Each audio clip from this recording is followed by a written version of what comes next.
ഈ B farm ഇറങ്ങിയിട്ട് നമുക്ക് ഇൻഡസ്ട്രി അല്ലെങ്കിൽ എം ഫാം അല്ലെങ്കിൽ ഒരു ഹോസ്പിറ്റൽ ഫാർമസിസ്റ്റ് അങ്ങനെയല്ലാതെ വേറെ എന്തൊക്കെ ജോലിയിലേക്കാ ഫ്രഷർ ആയിട്ട് പോകാൻ പറ്റുക? എനിക്കത് പറയാം. ഒരു ചെറിയ PPT ഒക്കെ ഉണ്ടാക്കിയിട്ടുണ്ട്. ജസ്റ്റ് നമുക്ക് പ്രസൻറ്റ് ചെയ്ത് പറഞ്ഞു തരാം. അപ്പോൾ ബി ഫാം കഴിഞ്ഞു, ഇനി എന്ത്, ആ ഒരു സംഭവമാണ് ഞാനിപ്പോൾ ഇവിടെ ഡിസ്കസ് ചെയ്യാൻ പോകുന്നത്. അപ്പോൾ അതേ പറയാം, ഇതെൻ്റെ ഫസ്റ്റ് സെഷനാണ്. ഞാൻ കഴിഞ്ഞ ലാസ്റ്റ് വീക്ക് നമ്മൾ ഒരു GPAT-ൻ്റെ ഒരു ഗ്രൂപ്പ് തുടങ്ങിയിട്ടുണ്ടായിരുന്നു, GPAT മൈപ്പറിന് ഗൈഡൻസ് ഒക്കെ കൊടുക്കുന്നത്. അപ്പോൾ അവിടെ ഒരു ഇതേപോലെ ടോക്ക് സെഷൻ വെപ്പിച്ചിരുന്നു. ഷമീർ മർവാൻ എന്ന് പറഞ്ഞിട്ട് നോവാട്ടസിലൊക്കെ വർക്ക് ചെയ്യുന്ന ഒരു വ്യക്തിയുണ്ട്. പുള്ളിക്കാരൻ ഇതേപോലെ യൂട്യൂബ് വീഡിയോസ് ഒക്കെ ഉണ്ടാക്കിയിട്ട് നമ്മുടെ B farm, M farm, NIPER അങ്ങനെയുള്ള കാര്യങ്ങളൊക്കെ ഡിസ്കസ് ചെയ്യുന്ന യൂട്യൂബ് വീഡിയോസും കാര്യങ്ങളൊക്കെ ചെയ്യുന്നവരൊക്കെയാണ്. അപ്പോൾ പുള്ളിക്കാരനെ കൊണ്ടുവന്നിട്ട് ഒരു സെക്ഷൻ നടത്തിയിരുന്നു. അന്ന് ക്വസ്റ്റ്യൻ ആൻഡ് ആൻസേഴ്സിൽ ഇതേപോലെ ഒരുപാട് ആൾക്കാർ ഡൗട്ട് ചോദിക്കുന്നത് ഈ ബി ഫാം കഴിഞ്ഞിട്ട് എന്ത് ചെയ്യണം, എം ഫാമിന് പോകുന്നതാണോ അതോ ഇൻഡസ്ട്രിയിലോട്ട് പോകുന്നതാണോ നല്ലത്. അപ്പം അങ്ങനെയൊക്കെ ഒരുപാട് ഡൗട്ടുകളും ഉണ്ട്. ഇപ്പോഴും കൺസെപ്റ്റ് ക്ലിയർ അല്ലാത്ത ഒരുപാട് സ്റ്റുഡൻസ് ഉണ്ടെന്ന് മനസ്സിലായതുകൊണ്ട് ഒന്നുകൂടെ ഇതുപോലുള്ള സെഷൻ വെക്കാന്ന് ആ ഒരു ഇതിൽ വെച്ചതാണ്. ഓക്കെ, അപ്പോൾ ഇവിടെ ഇപ്പോൾ നമുക്ക് 4 ഡോറാണ് കാണിക്കുന്നത്. അത് ഞാൻ ഉദ്ദേശിച്ചത് 4 മേജർ ഏരിയാസ്, നമ്മൾ ബി ഫാം കഴിഞ്ഞിട്ട് പോകാൻ പറ്റുന്ന 4 മേജർ ഏരിയാസ്. ഒന്നാമത്തത് ഒബ്വിയസ്ലി ഇൻഡസ്ട്രി പ്രൊഡക്ഷൻ, ആ ഒരു ഏരിയ. രണ്ടാമത്തത് അക്കാദമിക്സ്. മൂന്നാമത്തത് ഹയർ റിസർച്ച്. നാലാമത്തത് ഹെൽത്ത് കെയർ. ഓക്കെ, അപ്പോൾ ഇതിനെക്കുറിച്ചായിരിക്കും ഇനി വരുന്ന സ്ലൈഡുകളിൽ നമ്മൾ ഡിസ്കസ് ചെയ്യുന്നത്. ഒരു ഡ്രഗിൻ്റെ ഫുൾ ലൈഫ് സൈക്കിളാണിത്. ഒരു മരുന്ന് നമ്മൾ കണ്ടുപിടിച്ച് അത് മാർക്കറ്റിൽ എത്തിക്കഴിയുന്നത് വരെയുള്ള ഒരു ലൈഫ് സൈക്കിളാണിത്. അപ്പോൾ ഈ ഒരു സ്ട്രക്ചറിലുള്ളതാണ് നിങ്ങൾ ബി ഫാം അല്ലെങ്കിൽ എം ഫാം കഴിഞ്ഞു കഴിഞ്ഞാൽ ഏതൊക്കെ ജോലി നിങ്ങൾക്ക് ചെയ്യാൻ പറ്റുമോ അതൊക്കെയാണ് ഈ ഒരു സ്ട്രക്ചറിലുള്ളത്.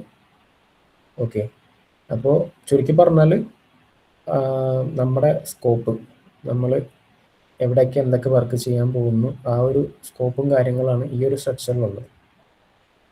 ഇത് ഏകദേശം ഒരു 15+ ഇയേഴ്സ് എടുക്കുന്ന ഒരു പ്രോസസ്സാണ്. ഒരു ഡ്രഗ് മാർക്കറ്റിൽ എത്തുക എന്നുള്ളത് ഇവിടെ തന്നെ താഴെ കൊടുത്തിട്ടുണ്ട്, 4 to 7 ഇയേഴ്സ്. അതേപോലെ ക്ലിനിക്കിൽ വരുന്ന 8 ഇയേഴ്സ്, പിന്നെ 2 ഇയേഴ്സ് മാർക്കറ്റിങ്. അപ്പോൾ ഇത്ര ഏകദേശം ഒരു 14 to 17 വർഷത്തെ പ്രോസസ്സാണ് ഈ മൊത്തം നടക്കുന്നത്.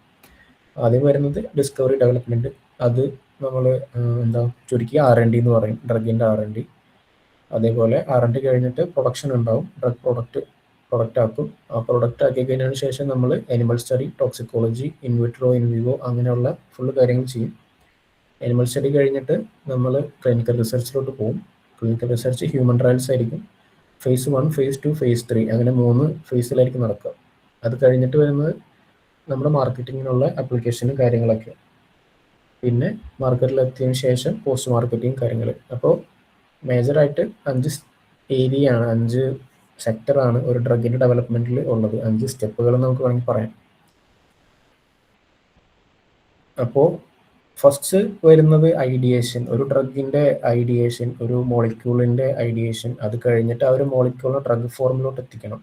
അപ്പോൾ ആ ഒരു ഏരിയയിൽ തന്നെ നമ്മൾ ഒരുപാട് ഫീൽഡുകൾ കവർ ചെയ്ത് പോകുന്നുണ്ട്. ഒരു ഡ്രഗിൻ്റെ ഐഡിയേഷനിൽ R&Dക്കാർ വരുന്നുണ്ട്. അതേപോലെ computer aided drug designing, artificial intelligence aided drug designing, അങ്ങനെയുള്ള ഒരുപാട് ഡിപ്പാർട്ട്മെൻറ്റുകൾ അതിലൂടെ പോകും. അതേപോലെ ഒരു ലീഡ് മോളിക്യൂൾ ഉണ്ടാക്കിയതിന് ശേഷം മെഡിസിനൽ കെമിസ്ട്രീൻ്റെ ആൾക്കാർ അതിന് പ്രിപ്പറേഷനും കാര്യങ്ങളൊക്കെ ഉണ്ടാവും.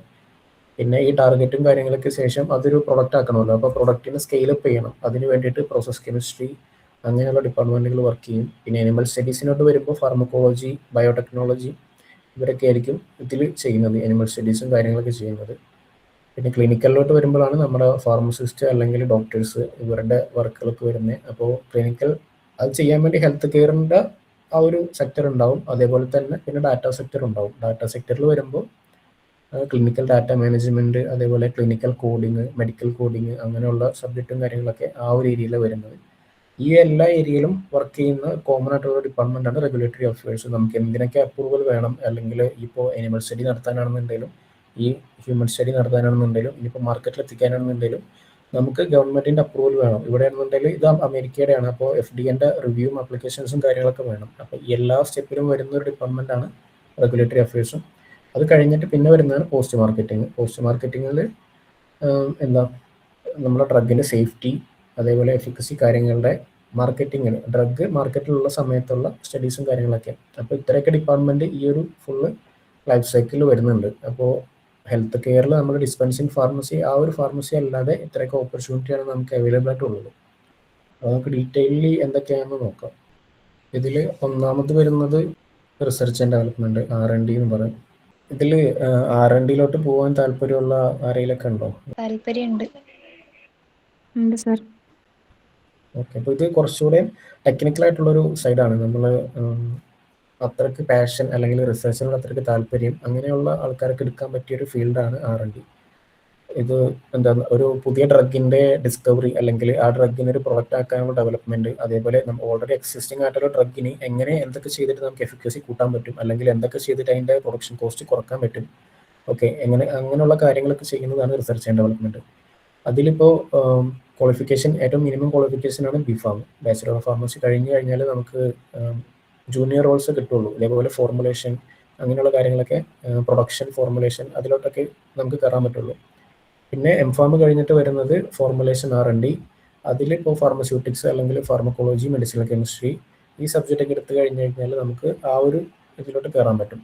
ഫോർമുലേഷൻ R&D, അതേപോലെ എഫിക്കസി, ടോക്സിക്കോളജി ആ ഒരു ഫീൽഡിലൊക്കെ വർക്ക് ചെയ്യണമെന്നുണ്ടെങ്കിൽ M.Pharmൽ ഈ സ്പെഷ്യലൈസേഷനൊക്കെ ഉണ്ടാവണം. ഇനിയിപ്പോൾ നമ്മുടെ ഡ്രഗ് ബയോളജിക്കൽ ഡ്രഗാണ്, ഇപ്പോൾ ഒരു വാക്സിനോ അല്ലെങ്കിൽ എൻസൈം അങ്ങനെയുള്ളൊരു പ്രൊഡക്റ്റാണ് നമ്മുടെ ഡ്രഗ് എന്നുണ്ടെങ്കിൽ അവിടെയാണ് ബയോടെക്നോളജീൻ്റെ വരുന്നത്. അപ്പോൾ നിങ്ങൾക്ക് ഒന്നില്ലെങ്കിൽ B.Pharm കഴിഞ്ഞിട്ട് MSc ബയോടെക്നോളജി എടുക്കുക, അല്ലെങ്കിൽ M.Tech ബയോടെക്നോളജി നിങ്ങൾക്ക് ചൂസ് ചെയ്യാവുന്നതാണ്. അപ്പോൾ അത് തരുന്ന കോളേജസ് ചൂസ് ചെയ്തിട്ട് ആ ഒരു ഏരിയയിലോട്ട് പോയി കഴിഞ്ഞ് കഴിഞ്ഞാൽ നിങ്ങൾക്ക് അങ്ങനെ ബയോടെക് ഫീൽഡിലോട്ട് R&Dയിലോട്ട് ഇറങ്ങുക. ഇനിയിപ്പോൾ നിങ്ങൾക്ക് ഡ്രഗ് പ്രോഡക്റ്റ് ബൾക്ക് ഡ്രഗിലാണ് വർക്ക് ചെയ്യുന്നുണ്ടെങ്കിൽ ഫാർമസ്യൂട്ടിക്സിൽ പോവാം. അതിപ്പോൾ ഓയിൻമെൻറ്റ്, ടോപ്പിക്കൽ അഡ്മിനിസ്ട്രേഷൻ, പിന്നെ ബൾക്ക് ഡ്രഗിലൊക്കെ സ്യൂട്ടിക്സ് ആയിരിക്കും കുറച്ചുകൂടി നല്ലത്. പിന്നെ ഇപ്പോൾ APIയിലോട്ട് പോകാനാണെന്നുണ്ടെങ്കിൽ നിങ്ങൾക്ക് മെഡിസിനൽ കെമിസ്ട്രി നല്ലൊരു ഓപ്ഷൻ ആയിരിക്കും. പിന്നെ അനിമൽ സ്റ്റഡീസ് നിങ്ങൾക്ക് താല്പര്യമുണ്ട്, നിങ്ങൾക്ക് ഒരു മരുന്നിൻ്റെ എഫിക്കസി, ടോക്സിക്കോളജി, ADME അങ്ങനെയുള്ള ഫാർമക്കോകൈനറ്റിക്സ് സ്റ്റഡീസൊക്കെയാണ് നിങ്ങൾക്ക് താല്പര്യം എന്നുണ്ടെന്നുണ്ടെങ്കിൽ നിങ്ങൾക്ക് ഫാർമക്കോളജി ചൂസ് ചെയ്യാം. പിന്നെ ഫാർമക്കോളജി നിങ്ങൾക്ക് കുറച്ചുകൂടി ആ ഒരു ലൈഫ്, ഇപ്പോൾ അനിമൽസിനൊക്കെ ഇട്ട് നിങ്ങൾക്ക് ഓക്കെ ആണ്, നിങ്ങൾക്ക് അനിമൽ സ്റ്റഡീസ് ഒക്കെ ചെയ്യാൻ ഓക്കെ ആണെന്നുണ്ടെങ്കിൽ ആ ഒരു ഫീൽഡ് വളരെ നല്ലതാണ്, ഈ ഒരു R&D ഫീൽഡ്.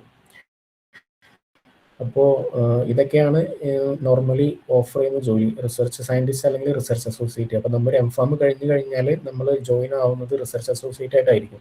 അതേപോലെ പിന്നെ വരുന്നത് ഫോർമുലേഷൻ R&D, അതിൽ നമ്മുടെ പോസ്റ്റ് ഇതായിരിക്കും റിസർച്ച് അസോസിയേറ്റ്. ഇപ്പോൾ PhD കഴിഞ്ഞിട്ടാണെന്നുണ്ടെങ്കിൽ നമ്മുടെ പോസ്റ്റ് റിസർച്ച് സയൻറ്റിസ്റ്റ് ആയിരിക്കും. ഇപ്പോൾ പറഞ്ഞ പോലെ സ്യൂട്ടിക്സ് കഴിഞ്ഞിട്ടാണെന്നുണ്ടെങ്കിൽ അത് ഫോർമുലേഷൻ സയൻറ്റിസ്റ്റ് ആയിട്ട് നമുക്ക് ജോയിൻ ചെയ്യാൻ പറ്റും. അതേപോലെ അനാലിസിസ് എന്ന് പറഞ്ഞൊരു സബ്ജക്റ്റ് ഉണ്ടല്ലോ, M.Pharm അനലിറ്റിക്കൽ കെമിസ്ട്രി, അത് കഴിഞ്ഞ് കഴിഞ്ഞാൽ നമുക്ക് അനലിറ്റിക്കൽ R&D സയൻറ്റിസ്റ്റ് ആവാം. പിന്നെ അതേപോലെ പ്രോസസ് കെമിസ്ട്രി എന്ന് പറഞ്ഞ കോഴ്സ് കഴിഞ്ഞ് കഴിഞ്ഞാൽ നമുക്ക് പ്രോസസ് ഡെവലപ്മെൻറ്റ് സയൻറ്റിസ്റ്റ് ആവാം, അല്ലെങ്കിൽ പ്രോസസ് കെമിസ്റ്റ് ആവാം. അപ്പോൾ ഇതൊക്കെയാണ് ഈ ഒരു R&D ഫീൽഡിൽ നമുക്ക് കണ്ടുവരുന്ന ജോലി, അതേപോലെ അതിന് വേണ്ട ക്വാളിഫിക്കേഷൻ കാര്യങ്ങളൊക്കെ. ഇനി ഇതിൻ്റെ പ്ലേസ്മെൻറ്റ് സൈഡിലോട്ട് പോവുകയാണെന്നുണ്ടെങ്കിൽ നമുക്കിപ്പോൾ മെയിനായിട്ടുള്ള കമ്പനീസ് ബാംഗ്ലൂരുള്ള സിൻജി എന്ന് പറഞ്ഞിട്ടൊരു കമ്പനി ഉണ്ട്, അതേപോലെ ആൽക്കം, പിന്നെ ഡോക്ടർ റെഡ്ഡീസ് ഒക്കെ എല്ലാവർക്കും പരിചയം ഉണ്ടാവും തോന്നുന്നു, ഡോക്ടർ റെഡ്ഡീസ് ഒക്കെ. അപ്പോൾ ഈ ഫീൽഡിൽ പോകാൻ താല്പര്യമുള്ളവരാണെന്നുണ്ടെങ്കിൽ അത്രയ്ക്ക് പാഷനേറ്റ് ആയിട്ടുള്ള സ്റ്റുഡൻസ് ആയിരിക്കണം, ഈ ഒരു ഫീൽഡിനോട് അത്രയ്ക്ക് താല്പര്യമുള്ള സ്റ്റുഡൻസ് ആയിരിക്കണം ഈ ഒരു ഫീൽഡിലോട്ട് പോകാൻ. കാരണം ഇത് കുറേ കൂടി ടെക്നിക്കലായിട്ടുള്ളൊരു ഫീൽഡാണ്. രണ്ടാമത് വരുന്നത് ക്ലിനിക്കൽ റിസർച്ചിലോട്ടാണ്. ക്ലിനിക്കൽ റിസർച്ചിൽ എന്ന് വെച്ചാൽ നമ്മൾ ഹ്യൂമൻ സ്റ്റഡീസ്, നമ്മളിപ്പോൾ ഒരു പ്രൊഡക്റ്റ് ഇറക്കിയതിന് ശേഷം അതിൻ്റെ എഫിക്കസി അല്ലെങ്കിൽ അതിൻ്റെ സേഫ്റ്റി എത്രത്തോളം ഉണ്ട് എന്ന് നമ്മൾ ടെസ്റ്റ് ചെയ്യുകയാണ്, മനുഷ്യരിൽ ടെസ്റ്റ് ചെയ്യുകയാണ്. അത് ആദ്യം 3 റൗണ്ടിലായിരിക്കും ചെയ്യുക, phase 1, phase 2, phase 3 ചെയ്യും. അത് കഴിഞ്ഞിട്ട് മാർക്കറ്റിങ്ങിന് ശേഷമായിരിക്കും phase 4 ചെയ്യുന്നത്.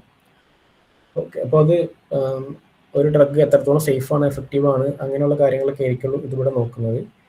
അപ്പോൾ B.Pharm കഴിഞ്ഞ് കഴിഞ്ഞാൽ നമുക്ക് ഇതിൻ്റെ ക്ലിനിക്കൽ ട്രയൽ കോർഡിനേറ്ററൊക്കെ ആയിട്ട് ജോയിൻ ചെയ്യാൻ പറ്റും. അതേപോലെ ക്ലിനിക്കൽ ട്രയൽ അസോസിയേറ്റ് ആയിട്ട് ജോയിൻ ചെയ്യാൻ പറ്റും. പിന്നെ M.Pharm ആണെന്നുണ്ടെങ്കിൽ നിങ്ങൾ പോകേണ്ട ക്വാളിഫിക്കേഷൻ ക്ലിനിക്കൽ റിസർച്ച് ആയിരിക്കും. അതിപ്പോൾ അവൈലബിൾ ആയിട്ടുള്ളത് നൈപ്പർ മൊഹാലി, പഞ്ചാബിലെ നൈപ്പർ മൊഹാലിയിൽ M.Pharm ക്ലിനിക്കൽ റിസർച്ച് എന്ന് പറഞ്ഞ സബ്ജക്റ്റ് ഉണ്ട്.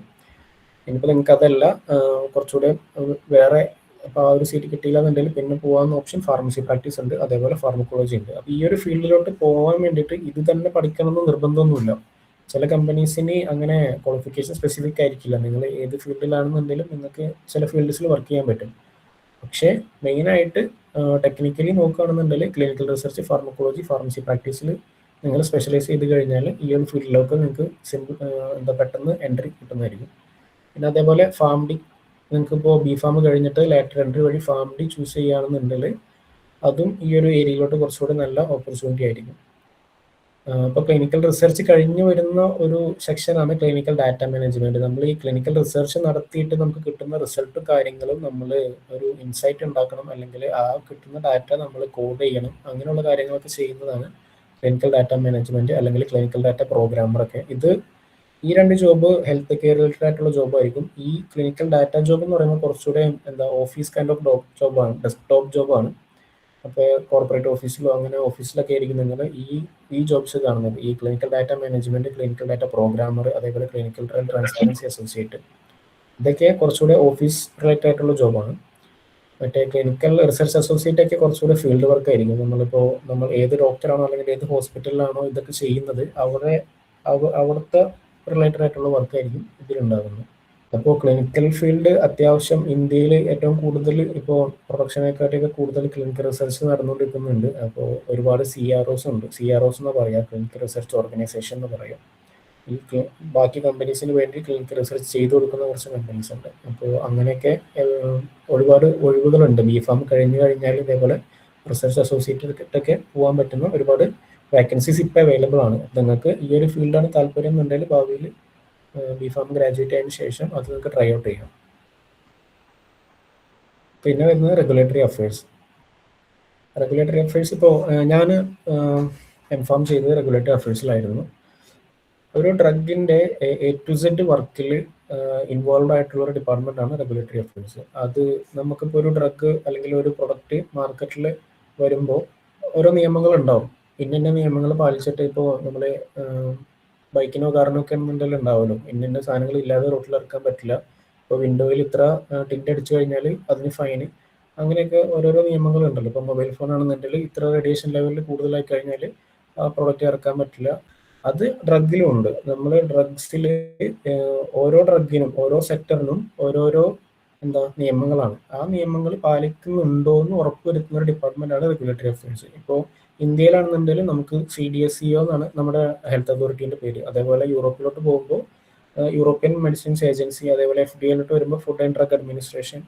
ഓരോ കൺട്രി ടു കൺട്രി ഇത് റെഗുലേറ്ററി അതോറിറ്റി മാറും. അപ്പോൾ അവരുടെ നിയമങ്ങളും വ്യത്യാസമാണ്. ഇപ്പോൾ എനിക്കൊരു കമ്പനി ഉണ്ട്, എനിക്ക് യൂറോപ്പിലും അമേരിക്കയിലും ഇന്ത്യയിലും മാർക്കറ്റ് ഉണ്ടെന്ന് വിചാരിക്കുക. അപ്പോൾ എനിക്കെന്താ മൂന്ന് ഡിഫറെൻറ്റ് മാർക്കറ്റാണ്. ആ 3 സ്ഥലങ്ങളിലും 3 ഡിഫറെൻറ്റ് റെഗുലേഷൻസ് ആണ്, 3 ഡിഫറെൻറ്റ് റൂൾസ് ആണ്. അപ്പോൾ ഈ 3ഉം കംപ്ലൈ ചെയ്തിട്ടാണോ എൻ്റെ പ്രോസസ്സും അതേപോലെ എൻ്റെ മാനുഫാക്ചറിങ്ങും കാര്യങ്ങളും എല്ലാം ഇവിടെ നടക്കുന്നത് എന്ന് ഉറപ്പുവരുത്താൻ വേണ്ടിയിട്ട് എൻ്റെ കമ്പനിയിൽ ഉണ്ടാവുന്ന ഒരു ഡിപ്പാർട്ട്മെൻറ്റാണ് റെഗുലേറ്ററി അഫയേഴ്സ്. അതിപ്പോൾ അനിമൽ സ്റ്റഡി ആയിക്കോട്ടെ, അതേപോലെ ഹ്യൂമൻ സ്റ്റഡി ആയിക്കോട്ടെ, അതേപോലെ മാർക്കറ്റിംഗ് ആയിക്കോട്ടെ, എല്ലാ കാര്യത്തിലും ഈ നിയമങ്ങൾ പാലിക്കുന്നുണ്ടോ എന്ന് ഉറപ്പുവരുത്തുക. പിന്നെ ആ പാലിച്ചതിൻ്റെ ഡീറ്റെയിൽസും കാര്യങ്ങളൊക്കെ ഈ ഹെൽത്ത് അതോറിറ്റിക്ക് അയച്ചു കൊടുക്കുക. ഇപ്പോൾ FDA CDSCക്കായാലും അയച്ചു കൊടുത്തിട്ട് ഒരു ഡ്രഗിൻ്റെ അപ്രൂവലോ അല്ലെങ്കിൽ അതിൻ്റെ അടുത്ത ക്ലിനിക്കൽ ട്രയലിൻ്റെ അപ്രൂവലോ വാങ്ങി കൊടുക്കുക എന്നുള്ളൊരു അതായിരിക്കും ഇവരുടെ വർക്ക്. ഇപ്പോൾ എൻ്റെ കമ്പനിയിൽ ഒരു പുതിയ ഡ്രഗ് ഞാൻ കണ്ടുപിടിച്ചു. ആ പുതിയ ഡ്രഗിന് എനിക്ക് അനിമൽ സ്റ്റഡി നടത്തണമെന്നുണ്ടെങ്കിൽ സർക്കാരിൻ്റെ അപ്രൂവൽ വേണം. അനിമൽ സ്റ്റഡി പാസ്സായി കഴിഞ്ഞാൽ ഞാൻ അനിമൽ സ്റ്റഡീൻ്റെ റിസൾട്ട് കൊടുക്കും. അത് സാറ്റിസ്ഫാക്ടറി ആണെന്നുണ്ടെങ്കിൽ എനിക്ക് അടുത്തതായിട്ട് ഹ്യൂമൻ സ്റ്റഡി നടത്താം. അതേപോലെ ഹ്യൂമൻ സ്റ്റഡി നടത്തി അതിൻ്റെ റിസൾട്ട് സാറ്റിസ്ഫാക്ടറി ആണെന്ന് ഞാൻ പറഞ്ഞാൽ പോരാ, അത് വാല്യുവേറ്റ് ചെയ്ത് ഇതേപോലെ സർക്കാർ എന്നോട് പറയണം അത് ഓക്കെ ആണ്, എല്ലാ റൂൾസും റെഗുലേഷൻസും കംപ്ലൈ ചെയ്യുന്നുണ്ടെന്ന് സർക്കാർ പറഞ്ഞു കഴിഞ്ഞാൽ പിന്നെ എനിക്കത് മാർക്കറ്റിലോട്ട് ഇറക്കാൻ പറ്റും. ഓക്കെ, അപ്പോൾ അങ്ങനെയുള്ള കാര്യങ്ങൾ നോക്കുന്ന ഡിപ്പാർട്ട്മെൻറ്റാണ് റെഗുലേറ്ററി അഫയേഴ്സ്. ഇത് ലാബ് ഓറിയൻറ്റഡ് അല്ല, കുറച്ചുകൂടെ ഡെസ്ക്ടോപ്പ് ഓറിയൻറ്റഡ് ആണ്. കോർപ്പറേറ്റ് ഓഫീസിലൊക്കെ ആയിരിക്കും ഇങ്ങനെയുള്ള ജോബ്സ് ഉണ്ടാവുക. പിന്നെ പ്ലാന്റ്സിലും മാനുഫാക്ചറിങ് ഏരിയയിലും ഉണ്ടാവും. കൂടുതലായിട്ട് കോർപ്പറേറ്റ് ഓഫീസിലായിരിക്കും ഇതിൻ്റെ ജോബ് ഉണ്ടാവുക. ബി ഫാം കഴിഞ്ഞിട്ട് ഈ ജോലി കിട്ടുക എന്നുള്ളത് കുറച്ച് ബുദ്ധിമുട്ടാണ്. നിങ്ങൾക്കൊരു ബി ഫാം കഴിഞ്ഞ് ഇൻറ്റേൺഷിപ്പ് നിങ്ങൾക്ക് ലാൻഡ് ചെയ്യാൻ പറ്റുകയാണെന്നുണ്ടെങ്കിൽ അത് നല്ലതായിരിക്കും. കാരണം ഇത് നമ്മൾ തിയററ്റിക്കലി പഠിക്കുന്നതിനും നമ്മൾ പ്രാക്ടിക്കലി ചെയ്യുന്ന ഒരു ജോബാണ് റെഗുലേറ്ററി അഫയേഴ്സ്. നമുക്ക് ബുക്കിൽ നിന്നൊക്കെ വായിക്കുക എന്നല്ലാതെ ഇത് പ്രാക്ടിക്കലി ചെയ്യുമ്പോഴാണ് ഇതിൻ്റെ നോളജ് ഉണ്ടാവുക. ഓക്കെ, ഒരു റിയൽ ടൈം ഒരു ഇൻഡസ്ട്രിയിൽ നിങ്ങൾക്ക് ഒരു ഇൻറ്റേൺഷിപ്പ്, ഒരു 6 month 9 month ഇൻറ്റേൺഷിപ്പ് കിട്ടിക്കഴിഞ്ഞാൽ, ബി ഫാമിന് ശേഷം കിട്ടിക്കഴിഞ്ഞാൽ അതായിരിക്കും ഏറ്റവും ബെറ്റർ. എംഫാം ഉണ്ടെന്നുണ്ടെങ്കിൽ ഒബ്വിയസ്ലി ലോങ് റണ്ണിൽ അത് നിങ്ങളെ ഹെൽപ്ഫുൾ ആവും. അതല്ലാതെ ഇപ്പം നിങ്ങൾക്ക് ബിഫാം മാത്രം മതി, അത് വെച്ചിട്ട് ഈ ഒരു ഫീൽഡിലോട്ട് പോകാൻ താല്പര്യമുള്ള സ്റ്റുഡൻസ് ആണെന്നുണ്ടെങ്കിൽ മാക്സിമം ഒരു ഇന്റേൺഷിപ്പ് ലാൻഡ് ചെയ്യാൻ നോക്കുക. അതൊരു കമ്പനീസ് അവൈലബിൾ ആണ്. ഇപ്പോൾ ഉദാഹരണം പറയുകയാണെന്നുണ്ടെങ്കിൽ ഹൈദരാബാദ് ഹെറ്ററോ ബയോഫാം എന്ന് പറഞ്ഞ കമ്പനി ഉണ്ട്. അവിടെ ബിഫാം കഴിഞ്ഞ സ്റ്റുഡൻസിനെ അവർ എടുക്കുന്നുണ്ട്. പക്ഷേ സ്റ്റൈപ്പൻഡ് ഒന്നുമില്ല. 1 ഇയർ 12 മന്തിൻ്റെ ഇന്റേൺഷിപ്പാണ് വിത്തൗട്ട് സ്റ്റൈപ്പൻഡ്. നിങ്ങൾക്ക് വേണമെന്നുണ്ടെങ്കിൽ അവിടെ സ്റ്റേ ചെയ്ത് എന്താ അത് ചെയ്യാം. 1 ഇയർ കഴിഞ്ഞ് കഴിഞ്ഞാൽ നിങ്ങൾക്ക് ചിലപ്പോൾ അവർ തന്നെ ഫുൾ ടൈം ആയിട്ട് കൺവേർട്ട് ചെയ്യും. അല്ലാന്നുണ്ടെങ്കിൽ നിങ്ങൾക്ക് ആ ഒരു എക്സ്പീരിയൻസ് വെച്ചിട്ട് വേറെ നോക്കാം. ഓക്കെ, അപ്പോൾ എൻട്രി ലെവലായിട്ടുള്ള റെഗുലേറ്ററി ഡോക്യുമെന്റേഷൻ, അതേപോലെ റെഗുലേറ്ററി ലൈഫ് സൈക്കിളിന് സപ്പോർട്ടും കാര്യങ്ങളൊക്കെ ചെയ്യുന്ന ജോബ്സിന് ബിഫാം വെച്ചിട്ട് നിങ്ങൾക്ക് ജോയിൻ ചെയ്യാവുന്നതാണ്. ഇനിയിപ്പോൾ എംഫാം കഴിഞ്ഞ സ്റ്റുഡൻസിനാണെന്നുണ്ടെങ്കിൽ ഇതേപോലെ കോർ റെഗുലേറ്ററി സബ്മിഷൻ, അതേപോലെ ബാക്കി റോളുകളിലോട്ടൊക്കെ നമുക്ക് പോകാവുന്നതാണ്. ഇതിൽ വരുന്ന ജോബ് റോൾസ് വരുന്ന റെഗുലേറ്ററി അഫയേഴ്സ് അസോസിയേറ്റ്, അതേപോലെ submission specialist, labelling art work specialist, regulatory intelligence analyst. ഇതിൽ ലേബലിംഗ് ആർട്ട് വർക്ക് എന്ന് വെച്ചാൽ നമ്മളിപ്പോൾ ഒരു ഡ്രഗിൻ്റെ കാർട്ടണോ അല്ലെങ്കിൽ ഡ്രഗിൻ്റെ പാക്കറ്റോ എന്ത് നോക്കിക്കഴിഞ്ഞാലും ഒരുപാട് കാര്യങ്ങൾ അതിൽ എഴുതിയിട്ടുണ്ടാവും. അതേപോലെ എങ്ങനെയാണ് യൂസ് ചെയ്യേണ്ടത്, എങ്ങനെയാണ് ഇത് പാക്ക് ചെയ്യേണ്ടത്, എവിടെയാണ് സ്റ്റോർ ചെയ്യേണ്ടത്, അങ്ങനെയുള്ള കാര്യങ്ങളും പിന്നെ അതിൻ്റെ കാർട്ടൻ്റെ ഡിസൈനും കാര്യങ്ങളും, ഇങ്ങനെയുള്ള എല്ലാ കാര്യങ്ങളൊക്കെ ഗവൺമെൻറ് അപ്രൂവൽ ചെയ്താലേ നമുക്ക് അത് ഇറക്കാൻ പറ്റുള്ളൂ. അപ്പോൾ അങ്ങനെയുള്ള കാര്യങ്ങളും ഇതേപോലെ സബ്മിറ്റ് ചെയ്ത് അപ്രൂവൽ വാങ്ങണം. പിന്നെ അതേപോലെ സബ്മിഷൻ സ്പെഷ്യലിസ്റ്റ് എന്ന് പറഞ്ഞാൽ ഈ ഗവൺമെൻറ്റിന് ഇതൊക്കെ സബ്മിറ്റ് ചെയ്യുക, അത് കോമൺ ടെക്നിക്കൽ ഡോക്യുമെൻ്റ് ആക്കി കൺവേർട്ട് ചെയ്തതിന് ശേഷമായിരിക്കും ആ ഒരു പോർട്ടൽ വഴി ഇതൊക്കെ അയക്കുന്നത്. അപ്പോൾ അങ്ങനെയുള്ള ജോബ്സും അവൈലബിൾ ആണ് ഈ ഒരു ഫീൽഡിൽ. അപ്പോൾ അത്യാവശ്യം നല്ലൊരു ഫീൽഡാണത്. പിന്നെ വരുന്നത് drug safety and pharmaco vigilance. ഇത് ഡ്രഗിൻ്റെ മാർക്കറ്റിങ്ങിന് ശേഷമുള്ള ജോബായിരിക്കും. ഡ്രഗ് നമ്മൾ മാർക്കറ്റിൽ അവൈലബിൾ ആയിരിക്കുന്ന സമയത്ത് സേഫ്റ്റി അതേപോലെ കംപ്ലൈൻസ് ഒക്കെ നോക്കുന്ന ജോബാണ്. ഇതിപ്പോൾ എൻട്രി ലെവൽ ബിഫാം കഴിഞ്ഞിട്ട് കയറാനാണെന്നുണ്ടെങ്കിൽ സേഫ്റ്റി ഡാറ്റ മാനേജ്മെൻറ്റ് അങ്ങനെയുള്ള ജോബ്സിനൊക്കെ നിങ്ങൾക്ക് കയറാൻ പറ്റും. പിന്നെ എംഫാം ആണെന്നുണ്ടെങ്കിൽ കൂടുതലും ഫാർമക്കോ വിജിലൻസ് അല്ലെങ്കിൽ ഫാർമസി പ്രാക്ടീസിനോട് റിലേറ്റഡ് ആയിട്ടുള്ള ഒരു ഫീൽഡാണിത്. ഓക്കെ, പിന്നെ ഫാം ഡി ഉണ്ടെന്നുണ്ടെങ്കിൽ നിങ്ങൾക്കൊരു അഡ്വാൻറ്റേജ് ആണ്. ഓക്കെ, ഈ ഒരു ഫീൽഡിലോട്ടാണ് നിങ്ങൾക്ക് താല്പര്യമുണ്ടെങ്കിൽ. അപ്പോൾ ഇതൊക്കെയാണ് ഇവർ ഓഫർ ചെയ്യുന്ന ജോബ്. ഫാർമക്കോ വിജിലൻസ് അസോസിയേറ്റ്, അതേപോലെ മെഡിക്കൽ റിവ്യൂവറായിട്ടൊക്കെ പോവാം. മെഡിക്കൽ റിവ്യൂവറായിട്ട് കൂടുതലും ഇവർ MBBS BDS അതേപോലെ ആയുർവേദ ആ ഒരു ഫീൽഡിലെ സ്റ്റുഡൻസിനൊക്കെ ആയിരിക്കും ചൂസ് ചെയ്യുന്നത്. അതേപോലെ ഫാമിലിക്കാർക്കും മെഡിക്കൽ റിവ്യൂവറായിട്ട് ജോയിൻ ചെയ്യാവുന്നതാണ്. അത്യാവശ്യം നല്ല സാലറി പാക്കേജ് ഒക്കെ ആയിരിക്കും ആ ഒരു ഫീൽഡിൽ പോകുന്നുണ്ടെങ്കിൽ. പിന്നെ അതുപോലെ വരുന്നൊരു ഫീൽഡാണ് റൈറ്റിംഗ് ഫീൽഡ്. നിങ്ങളിപ്പോൾ ഒരു കമ്പനീൻ്റെ വെബ്സൈറ്റിലോ അല്ലെങ്കിൽ കമ്പനീൻ്റെ ഫുൾ ഡീറ്റെയിൽസ് ഒക്കെ നോക്കുമ്പോൾ ഒരുപാട് കാര്യങ്ങൾ എഴുതിയതും അവരുടെ ബ്ലോഗും കാര്യങ്ങളും അവരുടേതായിട്ടുള്ള പബ്ലിക്കേഷൻസും കാര്യങ്ങളൊക്കെ അവൈലബിൾ ആയിരിക്കും. അപ്പോൾ ഇതൊക്കെ ആരാ ഉണ്ടാക്കുന്നത്, ആരാ എഴുതുന്നത്? അതേപോലെ നേരത്തെ പറഞ്ഞല്ലോ, ഓരോ റെഗുലേറ്ററി ബോഡീസിനും സർക്കാരിനൊക്കെ നമ്മൾ ഓരോ കാര്യങ്ങൾ സബ്മിറ്റ് ചെയ്യുന്നു. ആ സബ്മിറ്റ് ചെയ്യാനുള്ള കാര്യങ്ങളൊക്കെ ആരാ എഴുതി ഉണ്ടാക്കുന്നത്? ഓക്കെ, ഒരു ഡ്രഗിൻ്റെ ആർട്ട് വർക്കും ലേബലിംഗ് എന്ന് പറഞ്ഞല്ലോ, ആ ആർട്ട് വർക്കൊക്കെ ആരാ എഴുതി പ്രിപ്പയർ ചെയ്യുന്നത്? അങ്ങനെയുള്ള ജോലി ഉണ്ട് ഇതിൽ. അതാണ് റൈറ്റിംഗ് ഫീൽഡ്. അത് മെഡിക്കൽ റൈറ്റിംഗ് ഉണ്ട്, സയൻറ്റിഫിക് റൈറ്റിംഗ് ഉണ്ട്, റെഗുലേറ്ററി റൈറ്റിംഗ് ഉണ്ട്. റെഗുലേറ്ററി റൈറ്റിംഗ് നമ്മൾ റൈറ്റ് ചെയ്തിട്ട് ഗവൺമെൻറ്റിന് അങ്ങനെയുള്ള സബ്മിഷൻസ് ഒക്കെ ചെയ്യുന്നത്. പിന്നെ മെഡിക്കൽ റൈറ്റിംഗ് എന്ന് വെച്ചാൽ ഡ്രഗിൻ്റെ ഈ ക്ലിനിക്കൽ ട്രയലിൽ കിട്ടിയ ഡാറ്റയൊക്കെ അത് എങ്ങനെയായിരിക്കും, അതേപോലെ അതിൻ്റെ സേഫ്റ്റി ഡാറ്റാസും, അപ്പോൾ അങ്ങനെയുള്ള കാര്യങ്ങളൊക്കെ പ്രിപ്പയർ ചെയ്യുന്നതും എഴുതുന്നതൊക്കെ ഈ ഒരു ഡിപ്പാർട്ട്മെൻറ്റിൽ ആൾക്കാരായിരിക്കും. ഇപ്പോൾ നമ്മൾ ഒരു അനിമൽ സ്റ്റഡി നടത്തണമെന്നുണ്ടെന്നുണ്ടെങ്കിൽ നമുക്ക് ക്ലിനിക്കൽ ട്രയൽ പ്രോട്ടോക്കോൾ, അതേപോലെ ഇൻഫോംഡ് കൺസെൻറ്റ്, പിന്നെ ഓരോ കമ്പനിക്കും അവരുടെ ഓരോ പ്രൊസീജിയറും SOPs ഉണ്ടാവും.